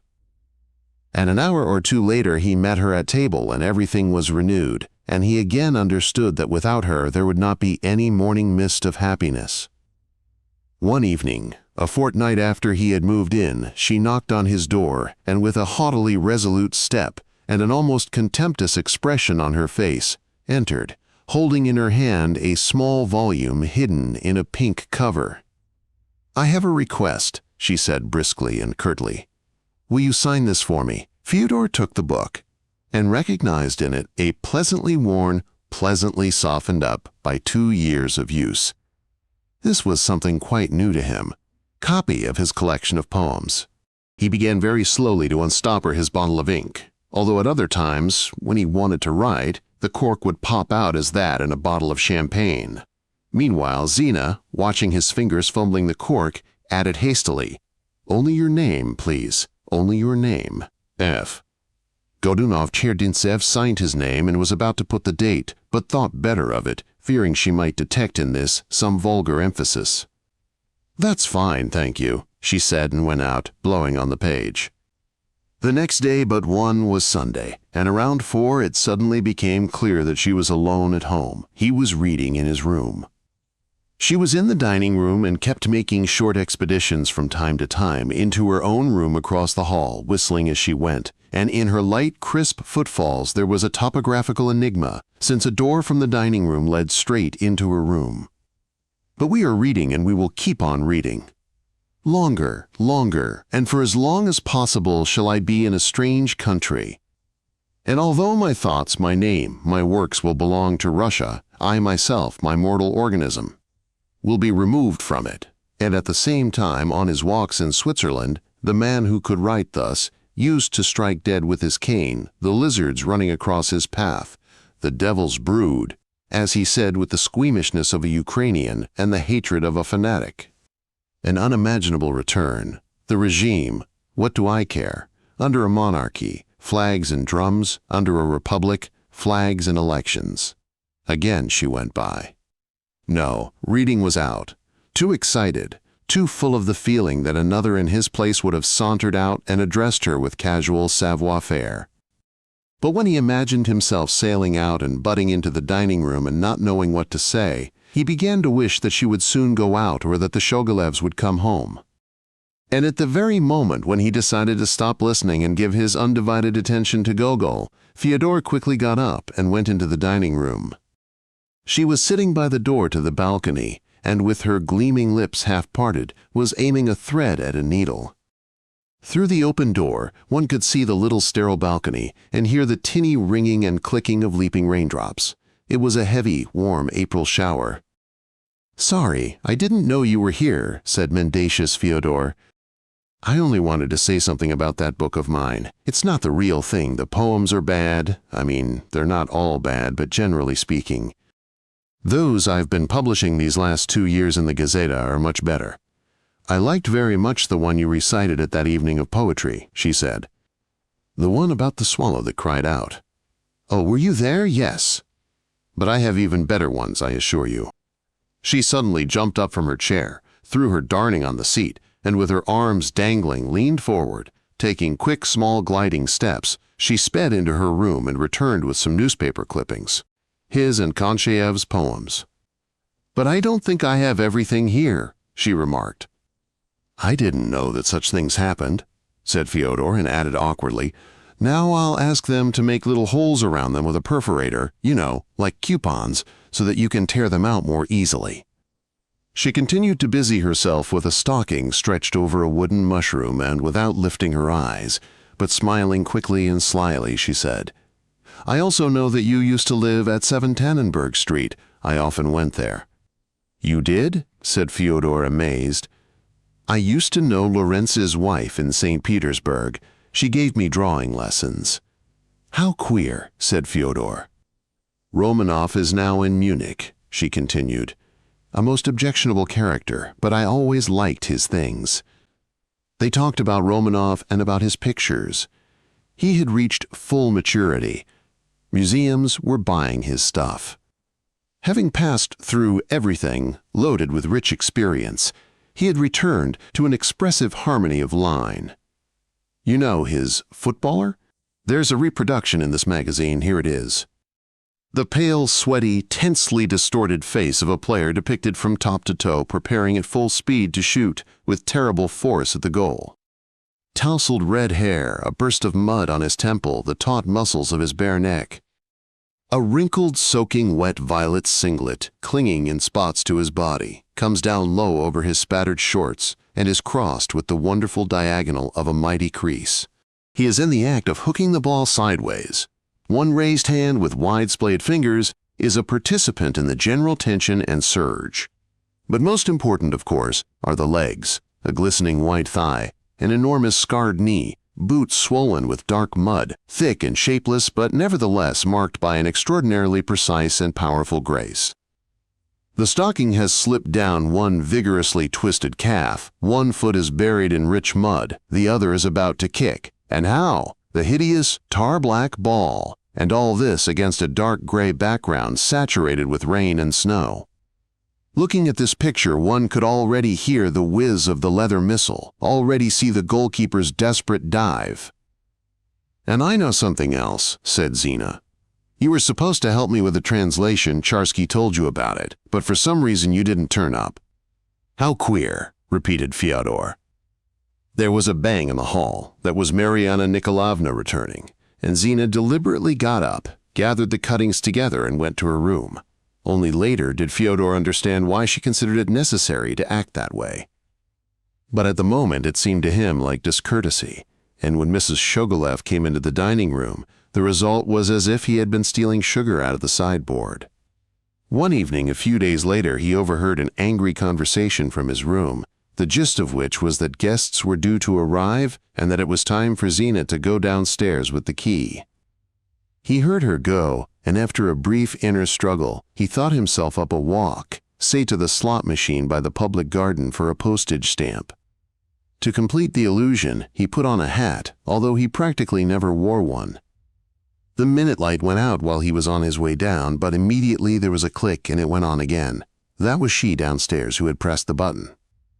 He found her standing by the glass door, playing with the key looped on her finger. The whole of her brightly illuminated. Everything glistened. The turquoise knit of her jumper, her fingernails, and the even little hairs on her forearm. "It's unlocked," she said, but he stopped, and both of them began to look through the glass at the dark, mobile night, at the gas lamp, at the shadow of the railings. "It doesn't look as if they're coming," she muttered, softly clinking the keys. "Have you been waiting long?" he asked. "If you like, I'll take a turn," and at that moment the light went out. "If you like, I'll stay here all night," he added in the darkness. She laughed and then sighed abruptly, as if fed up with waiting. Through the glass, the ashen light from the street fell on both of them, and the shadow of the iron design on the door undulated over her and continued obliquely over him, like a shoulder belt, while a prismatic rainbow lay on the wall. And, as often happened with him, though it was deeper this time than ever before, Fyodor suddenly felt, in this glassy darkness, the strangeness of life, the strangeness of its magic, as if a corner of it had been turned back for an instant and he had glimpsed its unusual lining. Close to his face, there was her soft, cinereous cheek cut across by a shadow. And when Zina suddenly, with mysterious bewilderment and a mercurial sparkle in her eyes, turned toward him and the shadow lay across her lips, oddly changing her, he took advantage of the absolute freedom in this world of shadows to take her by her ghostly elbows. But she slipped out of the pattern and with a quick jab of her finger restored the light. "Why?" he asked. "I'll explain it some other time," replied Zina, not taking her eyes off him. "Tomorrow," said Fyodor. "All right, tomorrow. Only I want to warn you that there is not going to be any conversation between you and me at home. That's final and for good." "Then let's—" he began, but at this point stocky Colonel Kasatkin and his tall, faded wife loomed on the other side of the door. "A very good evening to you, my pretty," said the colonel, cleaving the night at a single stroke. Fyodor went out into the street. The next day he contrived to catch her on the corner as she returned from work. They arranged to meet after supper by a bench which he had spied out the night before. "Well, why?" he asked when they had sat down. "For 5 reasons," she said. "In the first place, because I'm not a German girl. In the second place, because only last Wednesday I broke up with my fiancé. In the third place, because it would be, well, pointless. In the fourth place, because you don't know me at all. And in the fifth place—" She fell silent, and Fyodor cautiously kissed her burning, melting, sorrowing lips. "That's why," she said, her fingers running over his and strongly compressing them. Therefore they met every evening. Mariana Nikolaevna, who never dared to ask her about anything, the very hint of a question would draw forth the familiar storm, guessed that her daughter was meeting someone, the more so since she knew of the mysterious fiancé. He was a strange, sickly, unbalanced person. That, at least, is how Fyodor imagined him from Zina's description, and of course, those described people are usually endowed with one basic characteristic: they never smile. Whom she had met when she was 16, 3 years before, he being 12 years older than she, and in this seniority there was also something dark, unpleasant, and embittered. Then again, according to her account, their meetings had taken place without any sentiments of love being expressed, and because she never made reference to even a single kiss, the impression was given that this had been simply an endless succession of tedious conversations. She resolutely refused to reveal his name or even his type of work, although she gave him to understand that he had been, in a sense, a man of genius. And Fyodor was secretly grateful to her for this, realizing that a ghost with neither name nor environment would fade out more easily. But nevertheless he experienced pangs of disgusting jealousy which he strove not to probe. But this jealousy was always present just around the corner, and the thought that somewhere, somewhen, for all he knew, he might meet the anxious, mournful eyes of this gentleman, caused everything around him to assume nocturnal habits of life, like nature during an eclipse.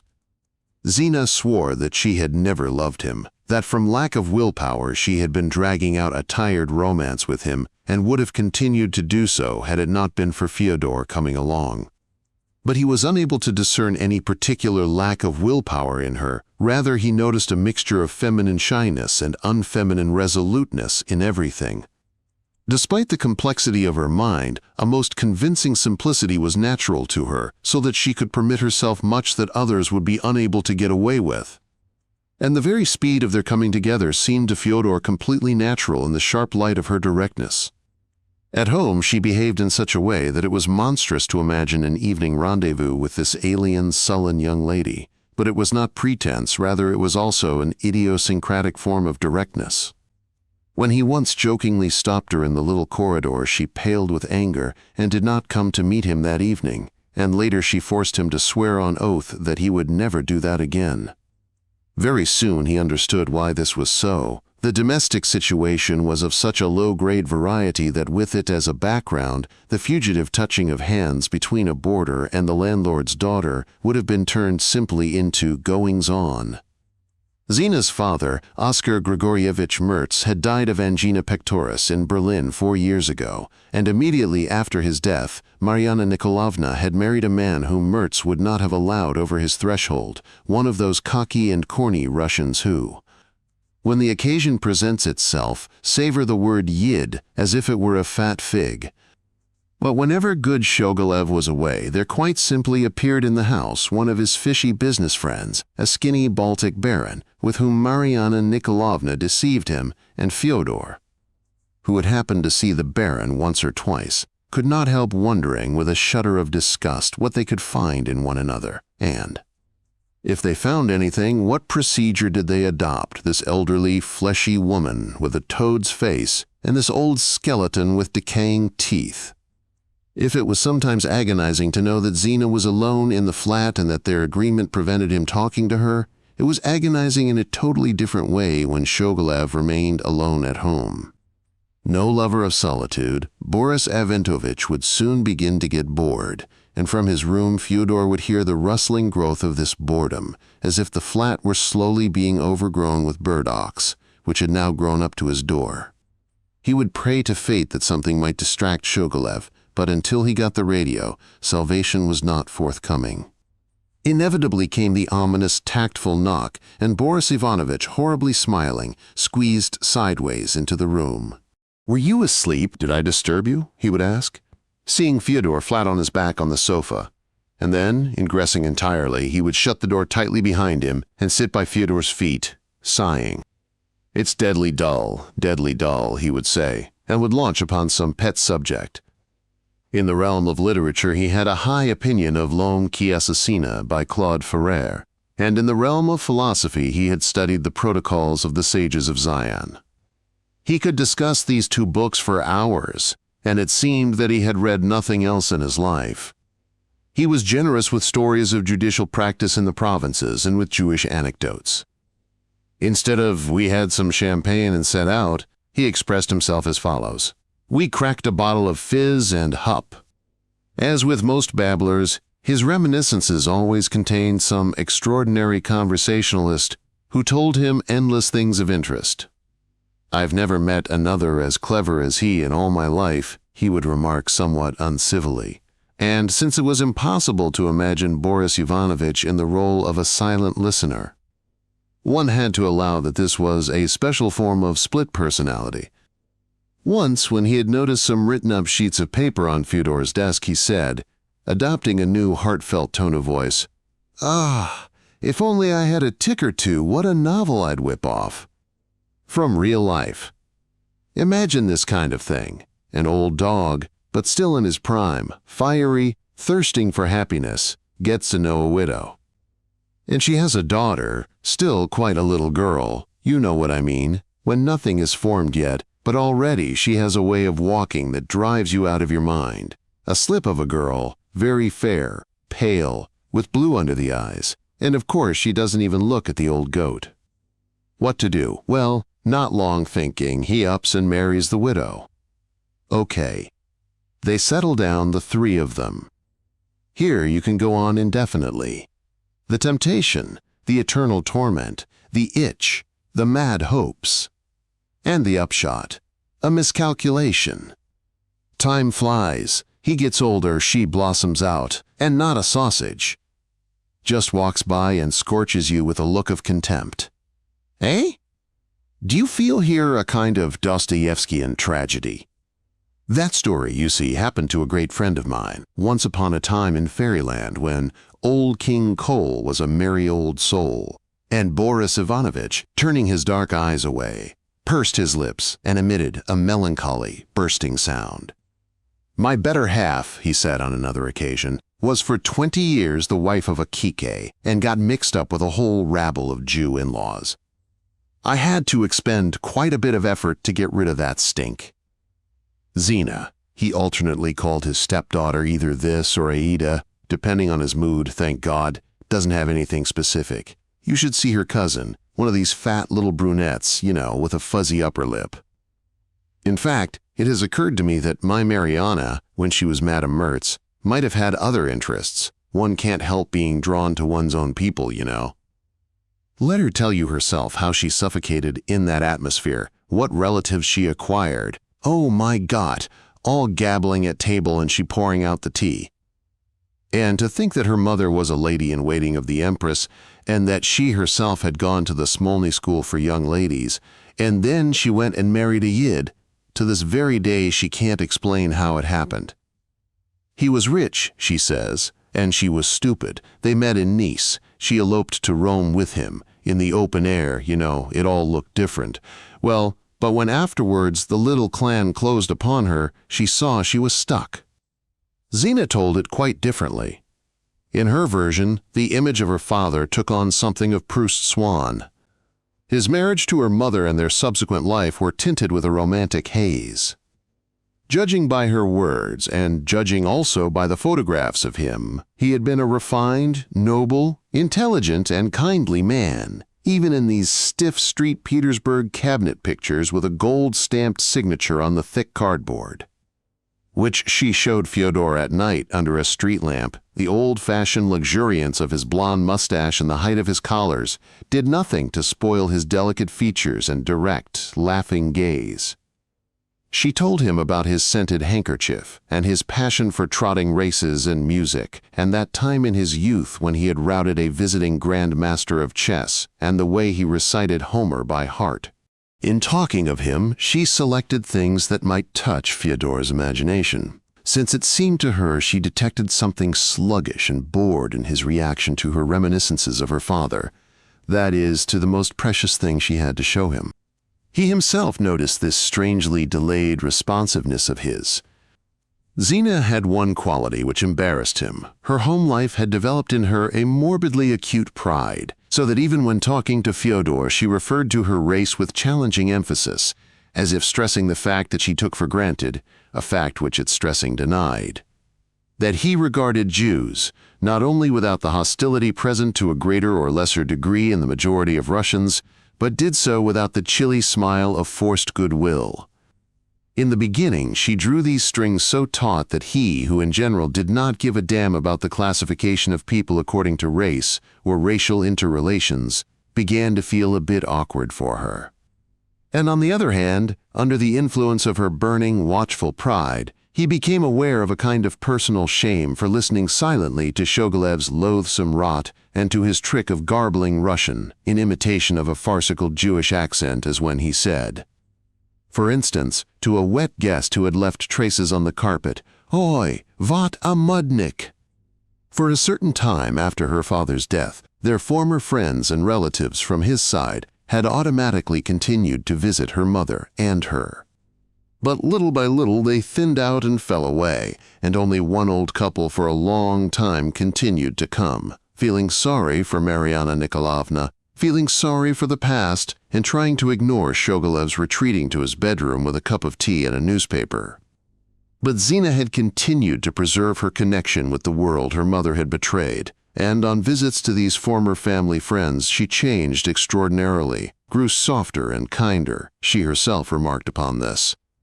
As she sat at the tea table among the quiet conversations of old people about illnesses, weddings, and Russian literature. At home she was unhappy, and this unhappiness she despised. She also despised her work, even though her boss was a Jew, however, a German Jew, i.e., first of all, a German, so that she had no qualms about abusing him in Fyodor's presence. So vividly, so bitterly, and with such revulsion did she tell him about that lawyer's office, where she had already been working for 2 years, that he saw and smelled everything as if he himself were there every day. The atmosphere of her office reminded him somehow of Dickens, in a German paraphrase it is true, a semi-insane world of gloomy lean men and repulsive chubby ones, subterfuge, black shadows, nightmare snouts, dust, stench, and women's tears. It began with a dark, steep, incredibly dilapidated staircase which was fully matched by the sinister decrepitude of the office premises, a state of affairs not true only of the chief barrister's office with its overstuffed armchairs and giant glass-topped table furnishings. The main office, large, plain, with bare, shuttering windows, was choked with an accumulation of dirty, dusty furniture. Especially dreadful was the sofa. of a dull purple color with protruding springs, a horrible, obscene object dumped here after gradually passing through the offices of all three directors, Traum, Baum, and Casabier. The innumerable shelves blocking every inch of wall were crammed with grim blue folders that stuck out their long labels, along which from time to time crawled a hungry, litigious bedbug. By the windows worked 4 typists. One was a hunchback who spent her salary on clothes. The second was a slender, flighty little thing whose father, a butcher, had been killed with a meat hook by his hot-tempered son. The third was a defenseless young girl who was slowly collecting a trousseau, and the fourth was a married woman, a buxom blonde, whose soul was little more than a replica of her apartment, and who recounted movingly how after a day of spiritual labor she felt such a thirst for the relaxation of physical work that upon coming home she would throw open all the windows and joyously set about the washing. The office manager, Hameke, a fat, coarse animal with smelly feet and a perpetually oozing furuncle on the nape, who liked to recall how in his sergeant days he had made clumsy recruits clean the barrack room floor with toothbrushes, used to persecute the latter too with particular pleasure. One because the loss of her job for her would have meant not getting married, the other because she forthwith began to cry. Those abundant, noisy tears which were so easy to provoke afforded him wholesome pleasure. Hardly literate but gifted with an iron grip, immediately able to grasp the most unsavory aspect of any case, he was highly prized by his employers, Traum, Baum, and Casabier, a complete German idol, with little tables amid the greenery and a wonderful view. Baum was rarely to be seen. The office maidens found that he dressed marvelously, and in truth his suit was as rigid as on a marble statue, with everlastingly creased pants and a white collar attached to a colored shirt. Casabier cringed before his prosperous clients. For that matter, all 3 of them cringed, but when he grew angry with Zina, he accused her of putting on airs. The boss, Traum, was a shortish man with hair distributed in such a way as to conceal his bald spot, with a profile like the outside of a half-moon, tiny hands, and a shapeless body, more wide than it was fat. He loved himself, with a passionate and completely reciprocated love, was married to a rich, elderly widow, and having something of the actor in his nature, strove to do everything in style, spending thousands for show and haggling with his secretary over a nickel. He demanded of his employees that they refer to his wife as die gnädige Frau. The Mrs. telephoned, the Mrs. left a message, and plumed himself on a sublime ignorance of what went on at the office, although in fact he knew everything through Hameke, right down to the last blot. In his capacity as one of the legal consultants to the French embassy, he often traveled to Paris. And since his outstanding characteristic was a tremendously smooth effrontery and the persual of advantages, he energetically struck up useful acquaintances while there, shamelessly asking for recommendations, badgering, foisting himself upon people without feeling the snubs. His skin was like the armor on a Peba.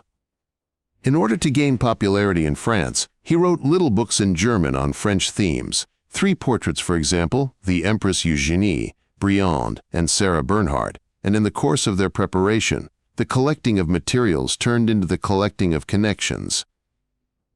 These hastily compiled works, in the terrible style modern of the German Republic, and essentially yielding little to the works of Ludwig and the Zweigs, were dictated by him to his secretary between business, when he suddenly feigned a flow of inspiration, which flow, incidentally, always coincided with a stretch of leisure time. Some French professor into whose friendship he had insinuated himself once answered a most tender epistle of his with, for a Frenchman, extremely blunt criticism. You write the name Deschanel at times with an accent aigu, and at others without it. Since a certain uniformity is necessary here, it would be good if you were to take a firm decision as to which system you wish to adhere to, and then stick to it. If for any reason you should desire to write this name correctly, then write it without an accent. Traum at once responded with a rapturously grateful letter, continuing at the same time to ask for favors. Oh, how well he could round out and sweeten his letters. What Teutonic warblings and whistlings there were in the endless modulation of his openings and conclusions. What courtesies. Vous avez bien voulu bien vouloir. His secretary, Dora Wittgenstein, who had worked for him for 14 years, shared a small, musty office with Zina. This aging woman with bags under her eyes, smelling of carrion through her cheap eau de cologne, who worked for any number of hours and who had dried up in the service of Traum, resembled an unfortunate, worn-out horse whose whole muscular system had been displaced, leaving only a few iron tendons. She was little educated, organized her life according to 2 or 3 generally accepted concepts, and in her dealings with French was guided by certain private rules of her own. When Traum was writing his periodic book, he would call her to his house on Sundays, haggle over her payment, and keep her for extra time, and sometimes she would proudly inform Zina that his chauffeur had driven her home, or at least as far as the tram stop. Zina had to work not only at translations but also, as did all the other typists, at copying out the long applications presented at court. Frequently, she also had to take down in shorthand, in the presence of a client, the circumstances of his case, very often dealing with divorce. These cases were all fairly sordid, lumps of all sorts of muck and stupidity stuck together. A person from Cottbus, divorcing a wife who, according to him, was abnormal, accused her of consorting with a Great Dane. The chief witness was the janitress, who through the door had allegedly heard the wife talking to the hound and expressing delight concerning certain details of its organism. "To you it's only funny," said Zina crossly, "but honestly, I can't go on. I can't, and I would abandon all this scum right away if I didn't know that another office would have the same scum, or worse." This worn-out feeling in the evening is something phenomenal that baffles any description. What am I good for now? My spine aches so much from that typewriter that I feel like howling. And the main thing is that this will never end, because if it came to an end, there'd be nothing to eat. Mother can't do anything. She can't even work as a cook because she'd only sob in her employer's kitchen and break the dishes. And her filthy husband only knows how to go bankrupt. In my opinion, he was already bankrupt when he was born. You've no idea how I hate him. He's a swine, a swine, a swine. One could make ham out of him, said Fyodor.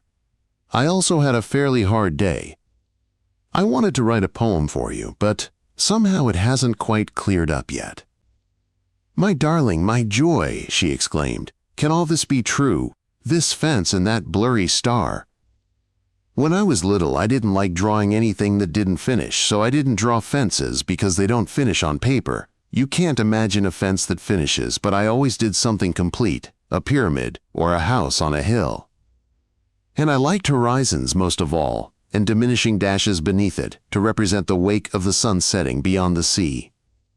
And the greatest childhood torment of all was an unsharpened or broken crayon pencil. But then the sharpened ones. Do you remember the white one? Always the longest, not like the red and blue ones, because it didn't do much work, do you remember? But how much it wanted to please, the drama of the albino. L'inutile beauté. Anyhow, later I let it have its fill. Precisely because it drew the invisible and one could imagine lots of things. In general, there await us unlimited possibilities. Only no angels, or if there must be an angel, then with a huge chest cavity and wings like a hybrid between a bird of paradise and a condor, and talons to carry the young soul away, not embraced, as Lermontov has it. Yes, I also think that we can't end here. I can't imagine that we could cease to exist. In any case, I wouldn't like to turn into anything. Into diffused light, what do you think of that? Not too good, I'd say. I am convinced that extraordinary surprises await us. It's a pity one can't imagine what one can't compare to anything. Genius is an African who dreams up snow. Do you know what it was that most amazed the very first Russian pilgrims when they were crossing Europe? The music? No, the fountains in the cities, the wet statues. It sometimes annoys me that you have no feeling for music. My father had such an ear that sometimes he would lie on the sofa and hum a whole opera from beginning to end. Once he was lying like that and someone came into the next room and began talking to Mother, and he said to me, "That voice belongs to so-and-so. I saw him 20 years ago in Carlsbad, and he promised to come and see me one day." That's what his ear was like. And I met Lishnevsky today, and he mentioned a friend of his who complained that Carlsbad was no longer what it used to be. Those were the days, he said. You stand with your mug of water, and there next to you is King Edward, handsome, imposing man, suit of real English cloth. Now why are you offended? What's the matter? Never mind. There are some things you'll never understand. Don't say that. Why is your skin hot here and cold there? You are not cold? Better take a look at that moth by the lamp. I saw it long ago. Do you want me to tell you why moths fly toward the light? No one knows that. And you know? It always seems to me that in a minute I'll guess if I just think hard enough. My father used to say that it resembled most of all a loss of equilibrium, as when learning to ride a bike you are lured by a ditch. Light in comparison with darkness is a void. Look at it circling. But there's something deeper here. In a minute I'll get it. I'm sorry that you didn't write your book after all. Oh, I have 1,000 plans for you. I have such a clear feeling that one day you'll really lash out. Write something huge to make everyone gasp. I'll write, said Fyodor Konstantinovich jokingly, a biography of Chernyshevsky. Anything you like. But it must be quite genuine. I don't need to tell you how much I like your poems, but they are never quite up to your measure. All the words are one size smaller than your real words. Or a novel.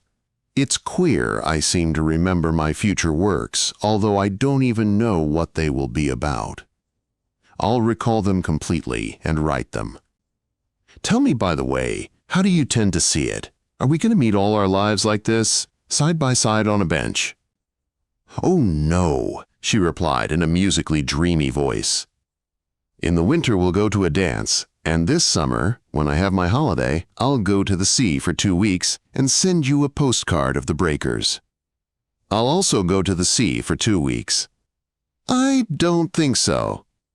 And then don't forget that we must meet sometime in the Tiergarten in the Rosarium, where the statue of the princess is with the stone fan. Pleasant prospects, said Fyodor. But a few days later he happened to come across that same copy of 8 times 8. He leafed through it, looking for unfinished bits, and when all the problems turned out to be solved, he ran his eyes over the 2-column extract from Chernyshevsky's youthful diary. He glanced through it, smiled, and began to read it over with interest. The drolly circumstantial style, the meticulously inserted adverbs, the passion for semicolons. The bogging down of thought in mid-sentence and the clumsy attempts to extricate it, whereupon it got stuck at once elsewhere, and the author had to start worrying it out all over again. The drubbing in, rubbing in tone of each word, the night moves of sense in the trivial commentary on his minutest actions, the viscid ineptitude of these actions, as if some workshop glue had got onto the man's hands and both were left. The seriousness, the limpness, the honesty, the poverty, all this pleased Fyodor that on the very next morning he signed out the complete works of Chernyshevsky from the State Library. And as he read, his astonishment grew, and this feeling contained a peculiar kind of bliss. When, a week later, he accepted a telephone invitation from Alexandra Yakovlevna. Why does one never see you? Tell me, are you free tonight? He did not take 8 times 8 with him to show to his friends. This little magazine now had a sentimental value for him, the memory of an encounter. Among the guests there he found the engineer Kern and a capacious, very smooth-cheeked and taciturn gentleman with a fat, old-fashioned face by the name of Goryainov, who was well known for the fact that, being able to imitate beautifully, by stretching his mouth wide, making moist ruminant sounds, and speaking in falsetto, a certain unfortunate, cranky journalist with a poor reputation, he had grown so accustomed to this image, which thus had its revenge on him, that not only did he also pull down the corners of his mouth when imitating other of his acquaintances, but even began to look like it himself in normal conversation. Alexander Chernyshevsky, grown thinner and quieter after his illness, this being the price of redeeming his health for a while, seemed that evening quite lively again, and even his familiar tic had returned. But Yasha's ghost, no longer sat in the corner, leaning on his elbow among disarrayed books. "Are you still pleased with your lodgings?" asked Alexandra Yakovlevna. "Well, I'm very glad. You don't flirt with the daughter, no?" "Apropos, I remembered the other day that at one time Mertz and I had some common acquaintances. He was a wonderful man, a gentleman in all senses of the word. But I don't think she cares very much to admit her origins." "She does admit them? Well, I don't know. I suspect you don't quite understand these matters." "In any case, she's a girl with character," said the engineer Kern. "I once saw her at a meeting of the dance committee. She looked down her nose at everything." "And what's her nose like?" asked Alexandra Yakovlevna. "You know, to tell you the truth, I didn't look at it very carefully, and in the final analysis, all girls aspire to be beauties. Let's not be catty." Guryanov, who sat with his hands clasped on his stomach, was silent, except that occasionally he lifted his fleshy chin with a bizarre jerk and shrilly cleared his throat, as if calling to someone. "Yes, thank you, I would indeed," he said with a bow whenever he was offered jam or a glass of tea, and if he wished to impart something to his neighbor he did not turn toward him but moved his head closer, still looking ahead. And having imparted it or asked a question, slowly moved away again. In a conversation with him there were strange gaps because he did not back your speeches in any way and did not look at you, but would let the brown gaze of his small elephant eyes stray around the room and would convulsively clear his throat. When he spoke of himself, it was always in a gloomily humorous vein. His whole appearance evoked for some reason such obsolete associations as, for example, Department of the Interior, cold vegetable soup, glossy rubbers, stylized snow falling outside the window, stolidity, stolipin, statist. "Well, my friend," said Chernyshevsky vaguely, moving to a seat by Fyodor, "what have you got to say for yourself? You don't look too well." "You remember," said Fyodor, "once about 3 years ago you gave me the happy advice to describe the life of your renowned namesake." "Absolutely not," said Alexander Yakovlevitch. "A pity, because now I'm thinking of getting down to it." "Oh, really? Are you serious?" "Quite serious," said Fyodor. "But how did such a wild thought get into your head?" chimed in Madame Chernyshevsky. "Why, you ought to write, I don't know, say the life of Batyushkov or Delvig, something in the orbit of Pushkin. But what's the point of Chernyshevsky?" "Firing practice," said Fyodor. "An answer which is, to say the least, enigmatic," remarked the engineer Kern, and the rimless glass of his pince-nez gleamed as he attempted to crack a nut with his palms. Dragging them by one leg, Guryanov passed him the crackers. "Why not?" said Alexander Yakovlevitch, coming out of a brief spell of musing. "I begin to like the idea. In our terrible times, when individualism is trampled underfoot and thought is stifled, it must be a great joy for a writer to immerse himself in the bright era of the 60s. "I welcome it."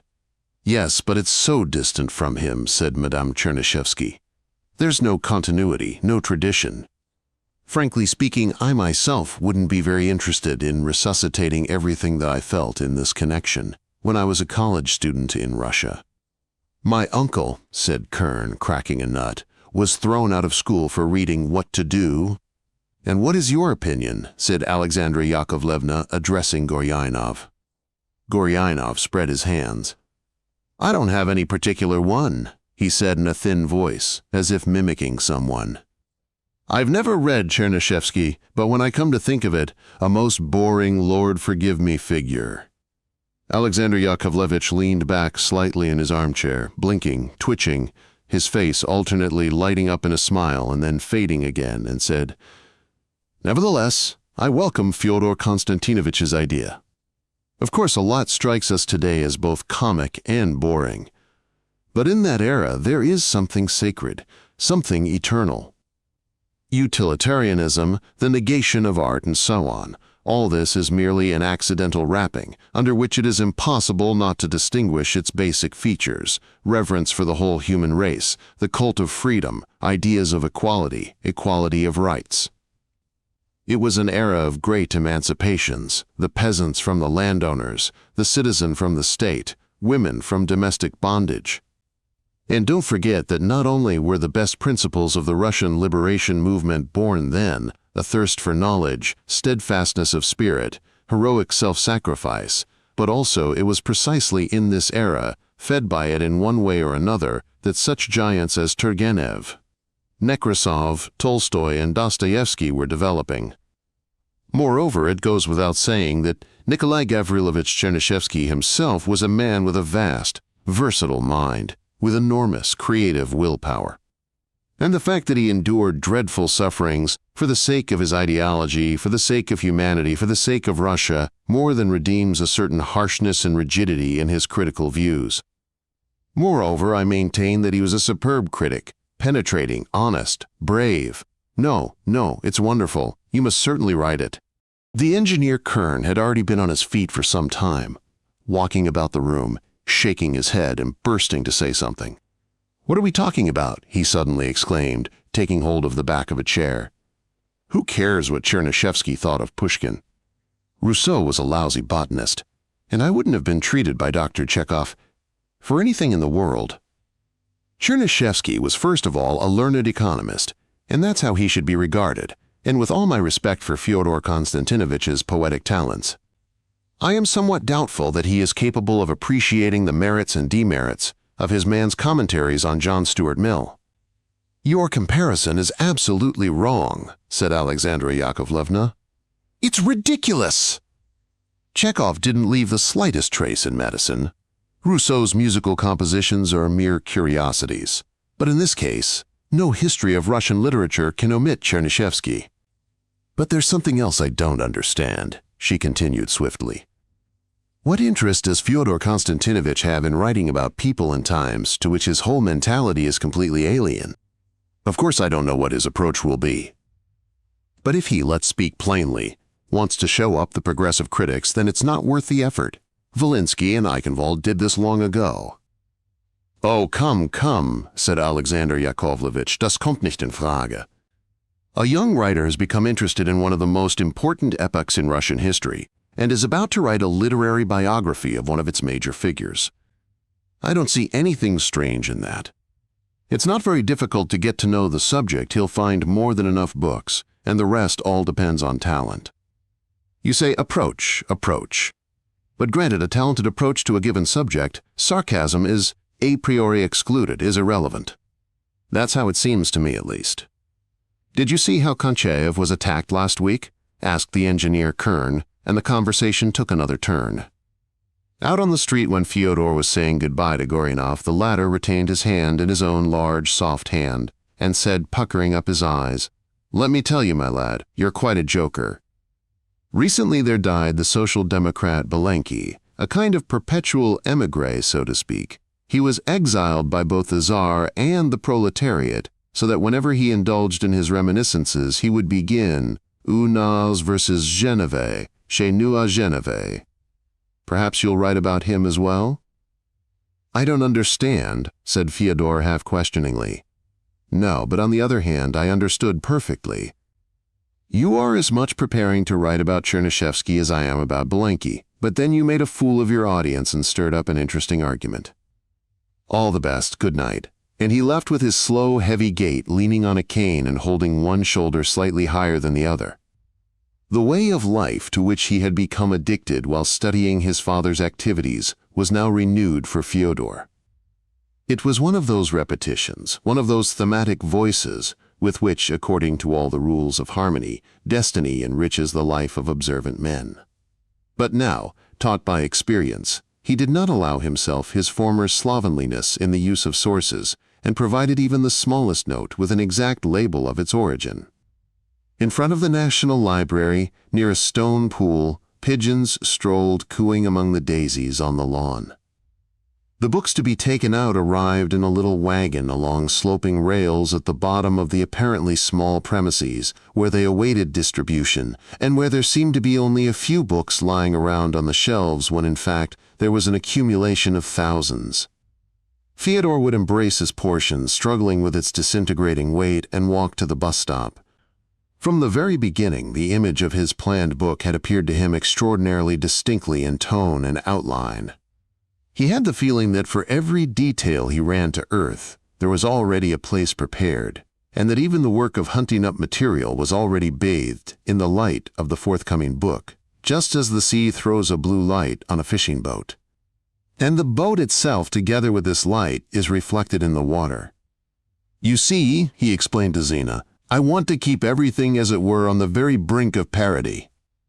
You know those idiotic biographies, romances, where Byron has coolly slipped a dream extracted from one of his own poems. And there must be, on the other hand, an abyss of seriousness, and I must make my way along this narrow ridge between my own truth and a caricature of it. And most essentially, there must be a single uninterrupted progression of thought. I must peel my apple in a single strip, without removing the knife." As he studied his subject, he saw that in order to completely soak himself in it, he would have to extend his field of activity 2 decades in either direction. Thus, an amusing feature of the age was revealed to him, essentially trifling, but proving to be a valuable guideline. During 50 years of utilitarian criticism, from Belinsky to Mikhailovsky, there was not a single molder of opinion who did not take the opportunity to jeer at the poems of Fett. And into what metaphysical monsters turn sometimes the most sober judgments of these materialists on this or that subject, as if the word logos were avenging itself on them for being slighted. Belinsky, that likable ignoramus, who loved lilies and oleanders, who decorated his window with cacti, as did Emma Bovary, who kept 5 kopecks, a cork and a button in the empty box discarded by Hegel, and who died of consumption with a speech to the Russian people on his blood-stained lips, startled Fyodor's imagination with such pearls of realistic thought as, for example, "In nature everything is beautiful, excepting only those ugly phenomena which nature herself has left unfinished and hidden in the darkness of the earth or water, mollusks, worms, infusoria, and so on." Similarly, in Mikhailovsky, it was easy to discover a metaphor floating belly upwards as, for example, Dostoevsky struggled like a fish against the ice, ending up at times in the most humiliating positions. This humiliated fish rewarded one for working through all the writings of the reporter on contemporary issues. From here there was a direct transition to the fighting lexicon of the present day, to the style of Steklov, speaking of Chernyshevsky's times, the plebeian writer who nestled in the pores of Russian life, branded routine opinions with the battering ram of his ideas. Or to the idiom of Lenin, who in his polemical heat attained the heights of absurdity. Here there is no fig leaf, and the idealist stretches out his hand directly to the agnostic. Russian prose, what crimes are committed in thy name? A contemporary critic wrote about Gogol. His people are deformed grotesques, his characters, Chinese lantern shadows, the events he depicts, impossible and ridiculous. And this fully corresponded to the opinions held by Skobachevsky and Mikhailovsky about Chekhov, opinions that, like a fuse lit at the time, have now blown these critics to bits. He read Pomyalovsky, Honesty in the Role of Tragic Passion, and found there this lexical fruit salad, little raspberry red lips like cherries. He read Nekrasov, and sensing a certain urban journalist defect in his frequently enchanting poetry, he found an apparent explanation for the vulgarisms in his pedestrian Russian women. How jolly, furthermore, to share your every thought in common with someone you adore. In the discovery that despite his walks in the country he confused gadflies with bumblebees and wasps, over the flock, a restless swarm of bumblebees and 10 lines lower down, the horses under the smoke of a bonfire seek shelter from the... He read Herzen and was again better able to understand the flaw, a false glib glitter. In his generalizations, when he noticed that this author, having a poor knowledge of English, witnessed by his surviving autobiographical reference, which begins with the amusing Gallicism "I am born," had confused the sounds of 2 English words, beggar and bugger, and from this had made a brilliant deduction concerning the English respect for wealth. Such a method of evaluation, taken to its extreme, would be even sillier than approaching writers and critics as exponents of general ideas. What is the significance of Sukhotchukov's Pushkin's not liking Baudelaire, and is it fair to condemn Lermontov's prose because he twice refers to some impossible crocodile, once in a serious and once in a joking comparison? Fyodor stopped in time, thus preventing the pleasant feeling that he had discovered an easily applicable criterion from being impaired by its abuse. He read a great deal, more than he had ever read. Studying the short stories and novels of the men of the 60s, he was surprised by their insistence on the various ways their characters saluted one another. Meditating over the thraldom of Russian thought, that eternal tributary to this or that golden horde, he was carried away by weird comparisons. Thus, in paragraph 146 of the Censorship Code for 1826, in which authors were enjoined to uphold chaste morals and not to replace them solely by beauty of the imagination, one had only to replace chaste by civic, or some such word, in order to get the private censorship code of the radical critics. And similarly, when the reactionary Bulgarin informed the government in a confidential letter of his readiness to color the characters in the novel he was writing to suit the censor, one could not help thinking of the later fawning that even such authors as Turgenev indulged in before the court of progressive public opinion. And the radical Shchedrin, using a cart shaft to fight with and ridiculing Dostoevsky's sickness, or Antonovich, who called that author a whipped and expiring animal, were little different from right-winger Buranin, who persecuted the unfortunate poet Nadson. In the writings of another radical critic, Zaitsev, it was comical to find, 40 years before Freud, the theory that all these aesthetic feelings and similar illusions, elevating us, are only modifications of the sexual instinct. This was the same Zaitsev who called Lermontov a disillusioned idiot, bred silkworms in leisured exile at Locarno, they never cocooned, and often crashed down the stairs from short-sightedness. Fyodor tried to sort out the mishmash of philosophical ideas of the time, and it seemed to him that in the very roll call of names, in their burlesque consonants, there was manifested a kind of sin against thought, a mockery of it, a blemish of the age. When some extravagantly praised Kant, others Kant, Comte, others again Hegel or Schlegel. And on the other hand, he began to comprehend by degrees that such uncompromising radicals as Chernyshevsky, with all their ludicrous and ghastly blunders, were, no matter how you looked at it, real heroes in their struggle with the governmental order of things, which was even more noxious and more vulgar than was their own fatuity in the realm of literary criticism. And that other oppositionists, the liberals or the Slavophiles, who risked less, were by the same token worth less than these iron squabblers. He sincerely admired the way Chernyshevsky, an enemy of capital punishment, made deadly fun of the poet Zhukovsky's infamously benign and meanly sublime proposal to surround executions with a mystic secrecy, since, in public, he said, the condemned man brazenly puts on a bold face, thus bringing the law into disrepute, so that those attending the hanging would not see but would only hear solemn church hymns from behind a curtain, for an execution should be moving. And while reading this, Fyodor recalled his father saying that innate in every man is the feeling of something insuperably abnormal about the death penalty, something like the uncanny reversal of action in a looking-glass that makes everyone left-handed. Not for nothing is everything reversed for the executioner. The horse collar is put on upside down when the robber Rozan is taken to the scaffold. Wine is poured for the headsman not with a natural turn of the wrist but backhandedly. And if, according to the Swabian code, an insulted actor was permitted to seek satisfaction by striking the shadow of the offender, in China it was precisely an actor, a shadow, who fulfilled the duties of the executioner, all responsibility being as it were lifted from the world of men and transformed into the inside-out one of mirrors.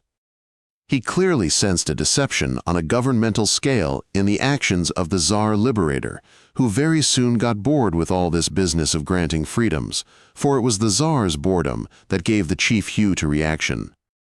After the manifesto, the police fired into the people at the station of Besna, and Fyodor's epigrammatic vein was tickled by the tasteless temptation to regard the further fate of Russia's rulers as the run between the stations Besna, bottomless, and DNO, bottom. Gradually, as a result of all these raids on the past of Russian thought, he developed a new yearning for Russia that was less physical than before, a dangerous desire with which he successfully struggled to confess something to her and to convince her of something. And while piling up knowledge, while extracting his finished creation out of this mountain, he remembered something else, a pile of stones on an Asian pass. Warriors going on a campaign each placed a stone there. On the way back, each took a stone from the pile.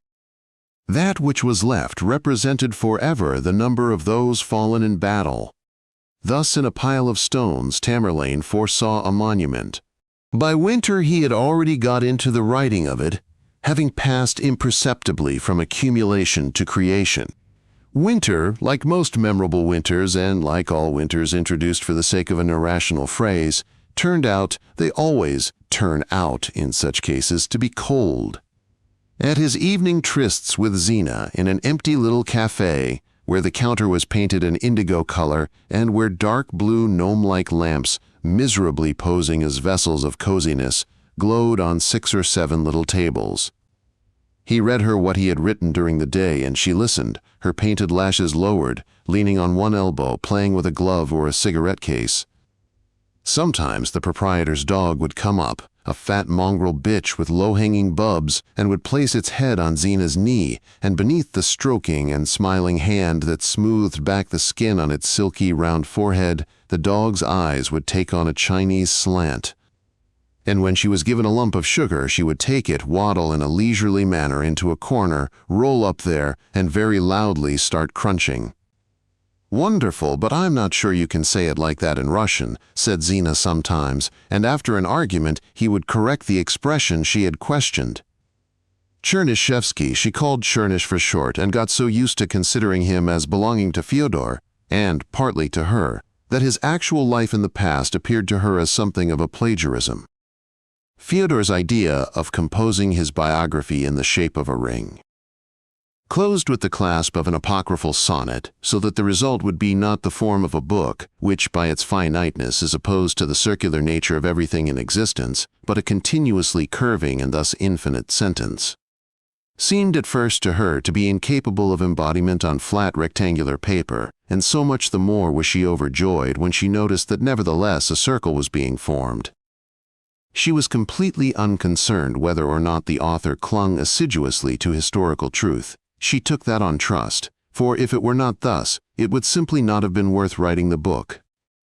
A deeper truth, on the other hand, for which he alone was responsible, and which he alone could find, was for her so important that the least clumsiness or fogginess in his words seemed to be the germ of a falsehood which had to be immediately exterminated. Gifted with a most flexible memory, which twined like ivy around what she perceived, Zina, by repeating such word combinations as she particularly liked, ennobled them with her own secret convolution. And whenever Fyodor for any reason changed a turn of phrase which she had remembered, the ruins of the portico stood for a long time on the golden horizon, reluctant to disappear. There was an extraordinary grace in her responsiveness which imperceptibly served him as a regulator, if not as a guide. And sometimes, when at least 3 customers had gathered, an old lady pianist in pince-nez would sit at the upright piano in the corner and play Offenbach's Barcarolle as a march. He was already approaching the end of his work, the hero's birth to be precise, when Zina said it would not hurt him to relax, and therefore on Saturday they would go together to a fancy dress ball at the house of an artist friend of hers. Fyodor was a bad dancer, could not stand German bohemians, and moreover refused point-blank to put fantasy in a uniform, which is what in effect masked balls do. They compromised on his wearing a half-mask and a dinner jacket that had been made about 4 years previously, and not worn more than 4 times in the interim. "And I'll go as a—" she began dreamily, but cut herself short. "Only not as a boyar maiden and not as Columbine, I beg you," said Fyodor. "That would be just like me," said she scornfully. "Oh, I assure you it'll be terribly gay," she added tenderly, to dissipate his gloom. "Why, after all, we'll be all alone in the crowd. I so want to go. We'll be the whole night together, and no one will know who you are, and I've thought myself up a costume specially for you." He conscientiously imagined her with a naked, tender back and pale bluish arms, but here all kinds of excited bestial faces slipped through illegally, the coarse trash of noisy German revels. Bad liquor inflamed his gullet. He belched from the chopped egg sandwiches. But he again concentrated his thoughts, revolving to the music, on Zina's transparent temple vein. "Of course it'll be gay. Of course we'll go," he said with conviction.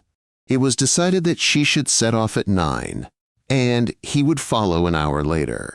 Cramped by the time limit, he did not sit down to work after supper, but fiddled around with a new émigré magazine where Konchaev was twice mentioned fleetingly, and these casual references, which implied the poet's general recognition, were more valuable than even the most favorable review.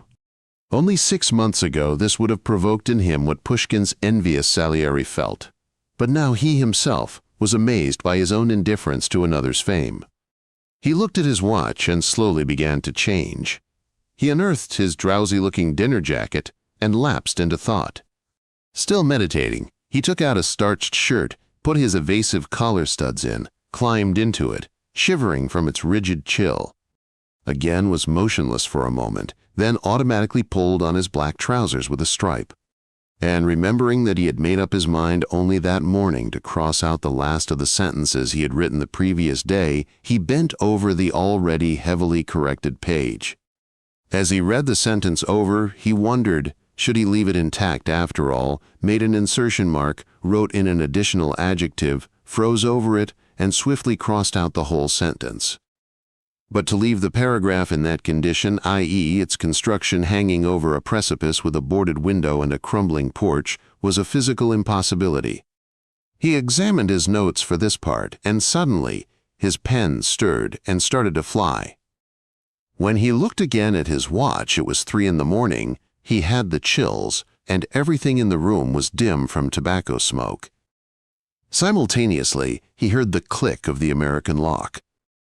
His door was ajar, and as she passed by it through the hall, Zina caught sight of him, pale, with mouth wide open, in an unbuttoned starched shirt, with suspenders trailing on the floor, pen in hand, and the half-mask on his desk showing black against the whiteness of paper. She locked herself in her room with a bang, and everything again grew quiet. "That's a fine mess," said Fyodor in a low voice. "What have I done?" Thus he never found out what dress Zina had gone in. But the book was finished. A month later, on a Monday, he took the fair copy to Vasiliev, who, as early as last autumn, knowing of his investigations, had half offered to have The Life of Chernyshevsky published by the house attached to the Gazeta. The following Wednesday, Fyodor was again there, chatting quietly with old Stupyshin, who used to wear bedroom slippers at the office. Suddenly the study door opened and filled with the bulk of Vasiliev, who looked blackly at Fyodor for a moment, and then said impassively, "Be so good as to come in," and moved to one side for him to slip through. "Well, have you read it?" asked Fyodor as he took a seat across the table. "I have," replied Vasiliev in a gloomy bass. "Personally," said Fyodor briskly, "I would like it to come out this spring." "Here's your manuscript," said Vasiliev suddenly, knitting his brows and handing him the folder. "Take it. There can be no question of my being party to its publication. I assumed that this was a serious work, and it turns out to be a reckless, antisocial, mischievous improvisation. I am amazed at you." "Well, that's nonsense, you know," said Fyodor. "No, my dear sir, it's not nonsense," roared Vasiliev, irately fingering the objects on his desk, rolling a rubber stamp, changing the positions of meek books for review, conjoined accidentally, with no hopes for permanent happiness. "No, my dear sir, there are certain traditions of Russian public life which the honorable writer does not dare to subject to ridicule. I am absolutely indifferent to whether you have talent or not. I only know that to lampoon a man whose works and sufferings have given sustenance to millions of Russian intellectuals is unworthy of any talent. I know that you won't listen to me, but nevertheless," and Vasiliev, grimacing with pain, clutched at his heart, "I beg you as a friend not to try to publish this thing. You will wreck your literary career, mark my words. Everyone will turn away from you." "I prefer the backs of their heads," said Fyodor. That night he was invited to the Chernyshevskys, but Alexandra Yakovlevna put him off at the last minute. Her husband was down with flu, and ran a high temperature. Zina had gone to the cinema with someone so that he only met her the next evening. "Kaput on the first try, as your stepfather would put it," he said in reply to her question about the manuscript and, as they used to write in the old days, briefly recounted his conversation at the editorial office. Indignation, tenderness toward him, the urge to help him immediately, found expression with her in a burst of enterprising energy. "Oh, that's how it is," she exclaimed. "All right. I'll get the money for publication, that's what I'll do. For the baby a meal, for the father a coffin," he said, transposing the words in a line of Nekrasov's poem about the heroic wife who sells her body to get her husband his supper, and another time she would have taken offense at this bold joke. She borrowed somewhere 150 marks and added 70 of her own, which she had put away for winter, but this sum was insufficient, and Fyodor decided to write to Uncle Oleg in America, who regularly helped his mother, and who also used occasionally to send a few dollars to him. The composition of this letter was put off from day to day, however, just as he put off, in spite of Zina's exhortations, an attempt to get his book printed serially by an émigré literary magazine in Paris, or to interest the publishing house there which had brought out Konchayev's verses. In her free time, she undertook to type the manuscript in the office of a relation of hers, and from him she collected another 50 marks. She was angered by Fyodor's inertia, a consequence of his hatred for any practical affairs. He, in the meantime, occupied himself lightheartedly with composing chess problems, dreamily went about his lessons, and rang up Madame Chernyshevsky daily. Alexander Yakovlevich's flu had changed into an acute inflammation of the kidneys. One day in the Russian bookshop he noticed a tall, portly gentleman with a large featured face, wearing a black felt hat, a strand of chestnut hair falling from under it, who glanced at him affably, and even with a kind of encouragement. "Where have I met him?" thought Fyodor quickly, trying not to look. The other approached and offered his hand, generously, naively, defenselessly, spreading it wide, spoke. And Fyodor remembered it was Bush, who 2.5 years ago had read his play at that literary circle. Recently he had published it, and now, pushing Fyodor with his hip, nudging him with his elbow, an infantine smile trembling on his noble, always slightly sweaty face, he produced a wallet. From the wallet an envelope, and from the envelope a clipping, a pitiful little review which had appeared in the Rigan émigré newspaper. "Now," he said with awesome weightiness, "this thing is also coming out in German.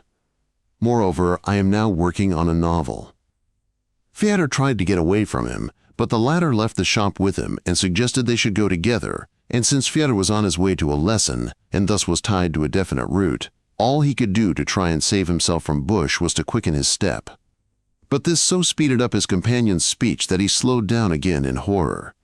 "My novel," said Bush, looking into the distance and stretching aside his hand, with a rattling cuff protruding from the sleeve of his black overcoat. In order to stop Fyodor Konstantinovich, the overcoat, the black hat, and the strand of hair gave him the appearance of a hypnotist, a chess maestro, or a musician. "My novel is the tragedy of a philosopher who has discovered the absolute formula." He starts speaking and speaks thus. Bush, like a conjurer, plucked a notebook out of the air and began to read on the move.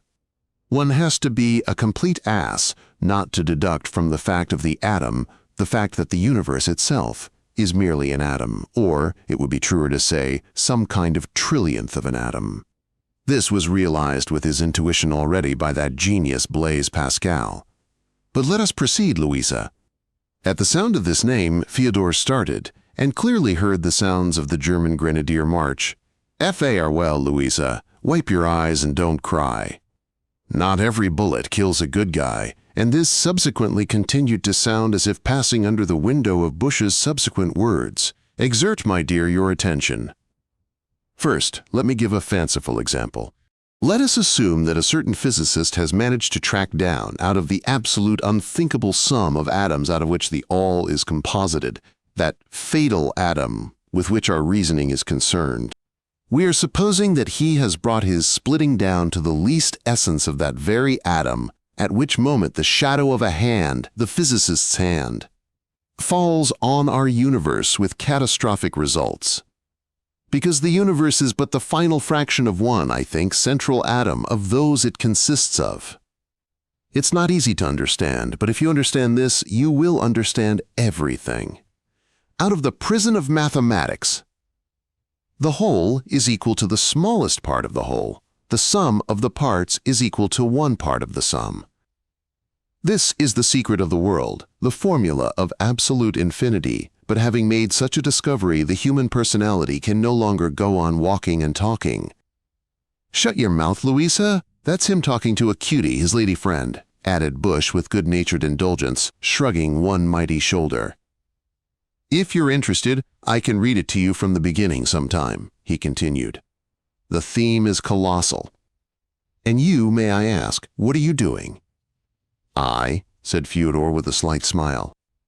"I have also written a book about the critic Chernyshevsky, only I can't find a publisher for it." "Ah." "The popularizator of German materialism, of Hegel's traducers, the Grobianistic philosophers, very honorable. I am more and more convinced that my publisher will take your work with pleasure. He's a comic personality, and for him literature is a closed book. But I have the position of advisor to him, and he will hear me out. Give me your telephone number. I'll be seeing him tomorrow, and if he agrees in principle, then I'll skim through your manuscript, and I dare to hope that I'll recommend it in the most flattering manner." What rot, thought Fyodor, and therefore was extremely surprised, when the next day the kind soul did in fact ring. The publisher turned out to be a plumpish man with a sad nose, reminding him somewhat of Alexander Yakovlevitch, with the same red ears, and a stipple of black hairs along each side of his polished bald pate. His list of published books was small but remarkably eclectic. Translations of some German psychoanalytic novels done by an uncle of Bush's, The Poisoner by Adelaida Svetozarov, a collection of funny stories, an anonymous poem entitled I. But among this trash there were 2 or 3 genuine books, such as, for example, The Wonderful Stairway to the Clouds by Hermann Landa, and also his Metamorphoses of Thought. Bush reacted to the life of Chernyshevsky as to a good slap at Marxism, to the delivery of which Fyodor had not given the least thought when writing his work. And at the second meeting the publisher, evidently the nicest of men, promised to publish the book by Easter, i.e., in a month's time. He gave no advance and offered 5% on the first 1,000 copies, but on the other hand he raised the author's percentage to 30 on the second 1,000, which seemed to Fyodor both just and generous. However, he was completely indifferent to this side of the business, and to the fact that the sales of émigré writers seldom reached 500 copies. Other emotions overwhelmed him. Having shaken the moist hand of radiant Bush, he emerged onto the street like a ballerina flying out onto the fluorescent stage. The drizzle seemed a dazzling dew, happiness stood in his throat, rainbow nimby trembled around the street lamps, and the book he had written talked to him at the top of its voice, accompanying him the whole time like a torrent on the other side of a wall. He headed for the office where Zina worked. Opposite that black building, with benevolent-looking windows inclined toward him, he found the pub where they were to meet. "Well, what news?" she asked, entering quickly. "No, he won't take it," said Fyodor, watching with delighted attention, her face cloud as he toyed with his power over it and anticipated the exquisite light he was about to summon.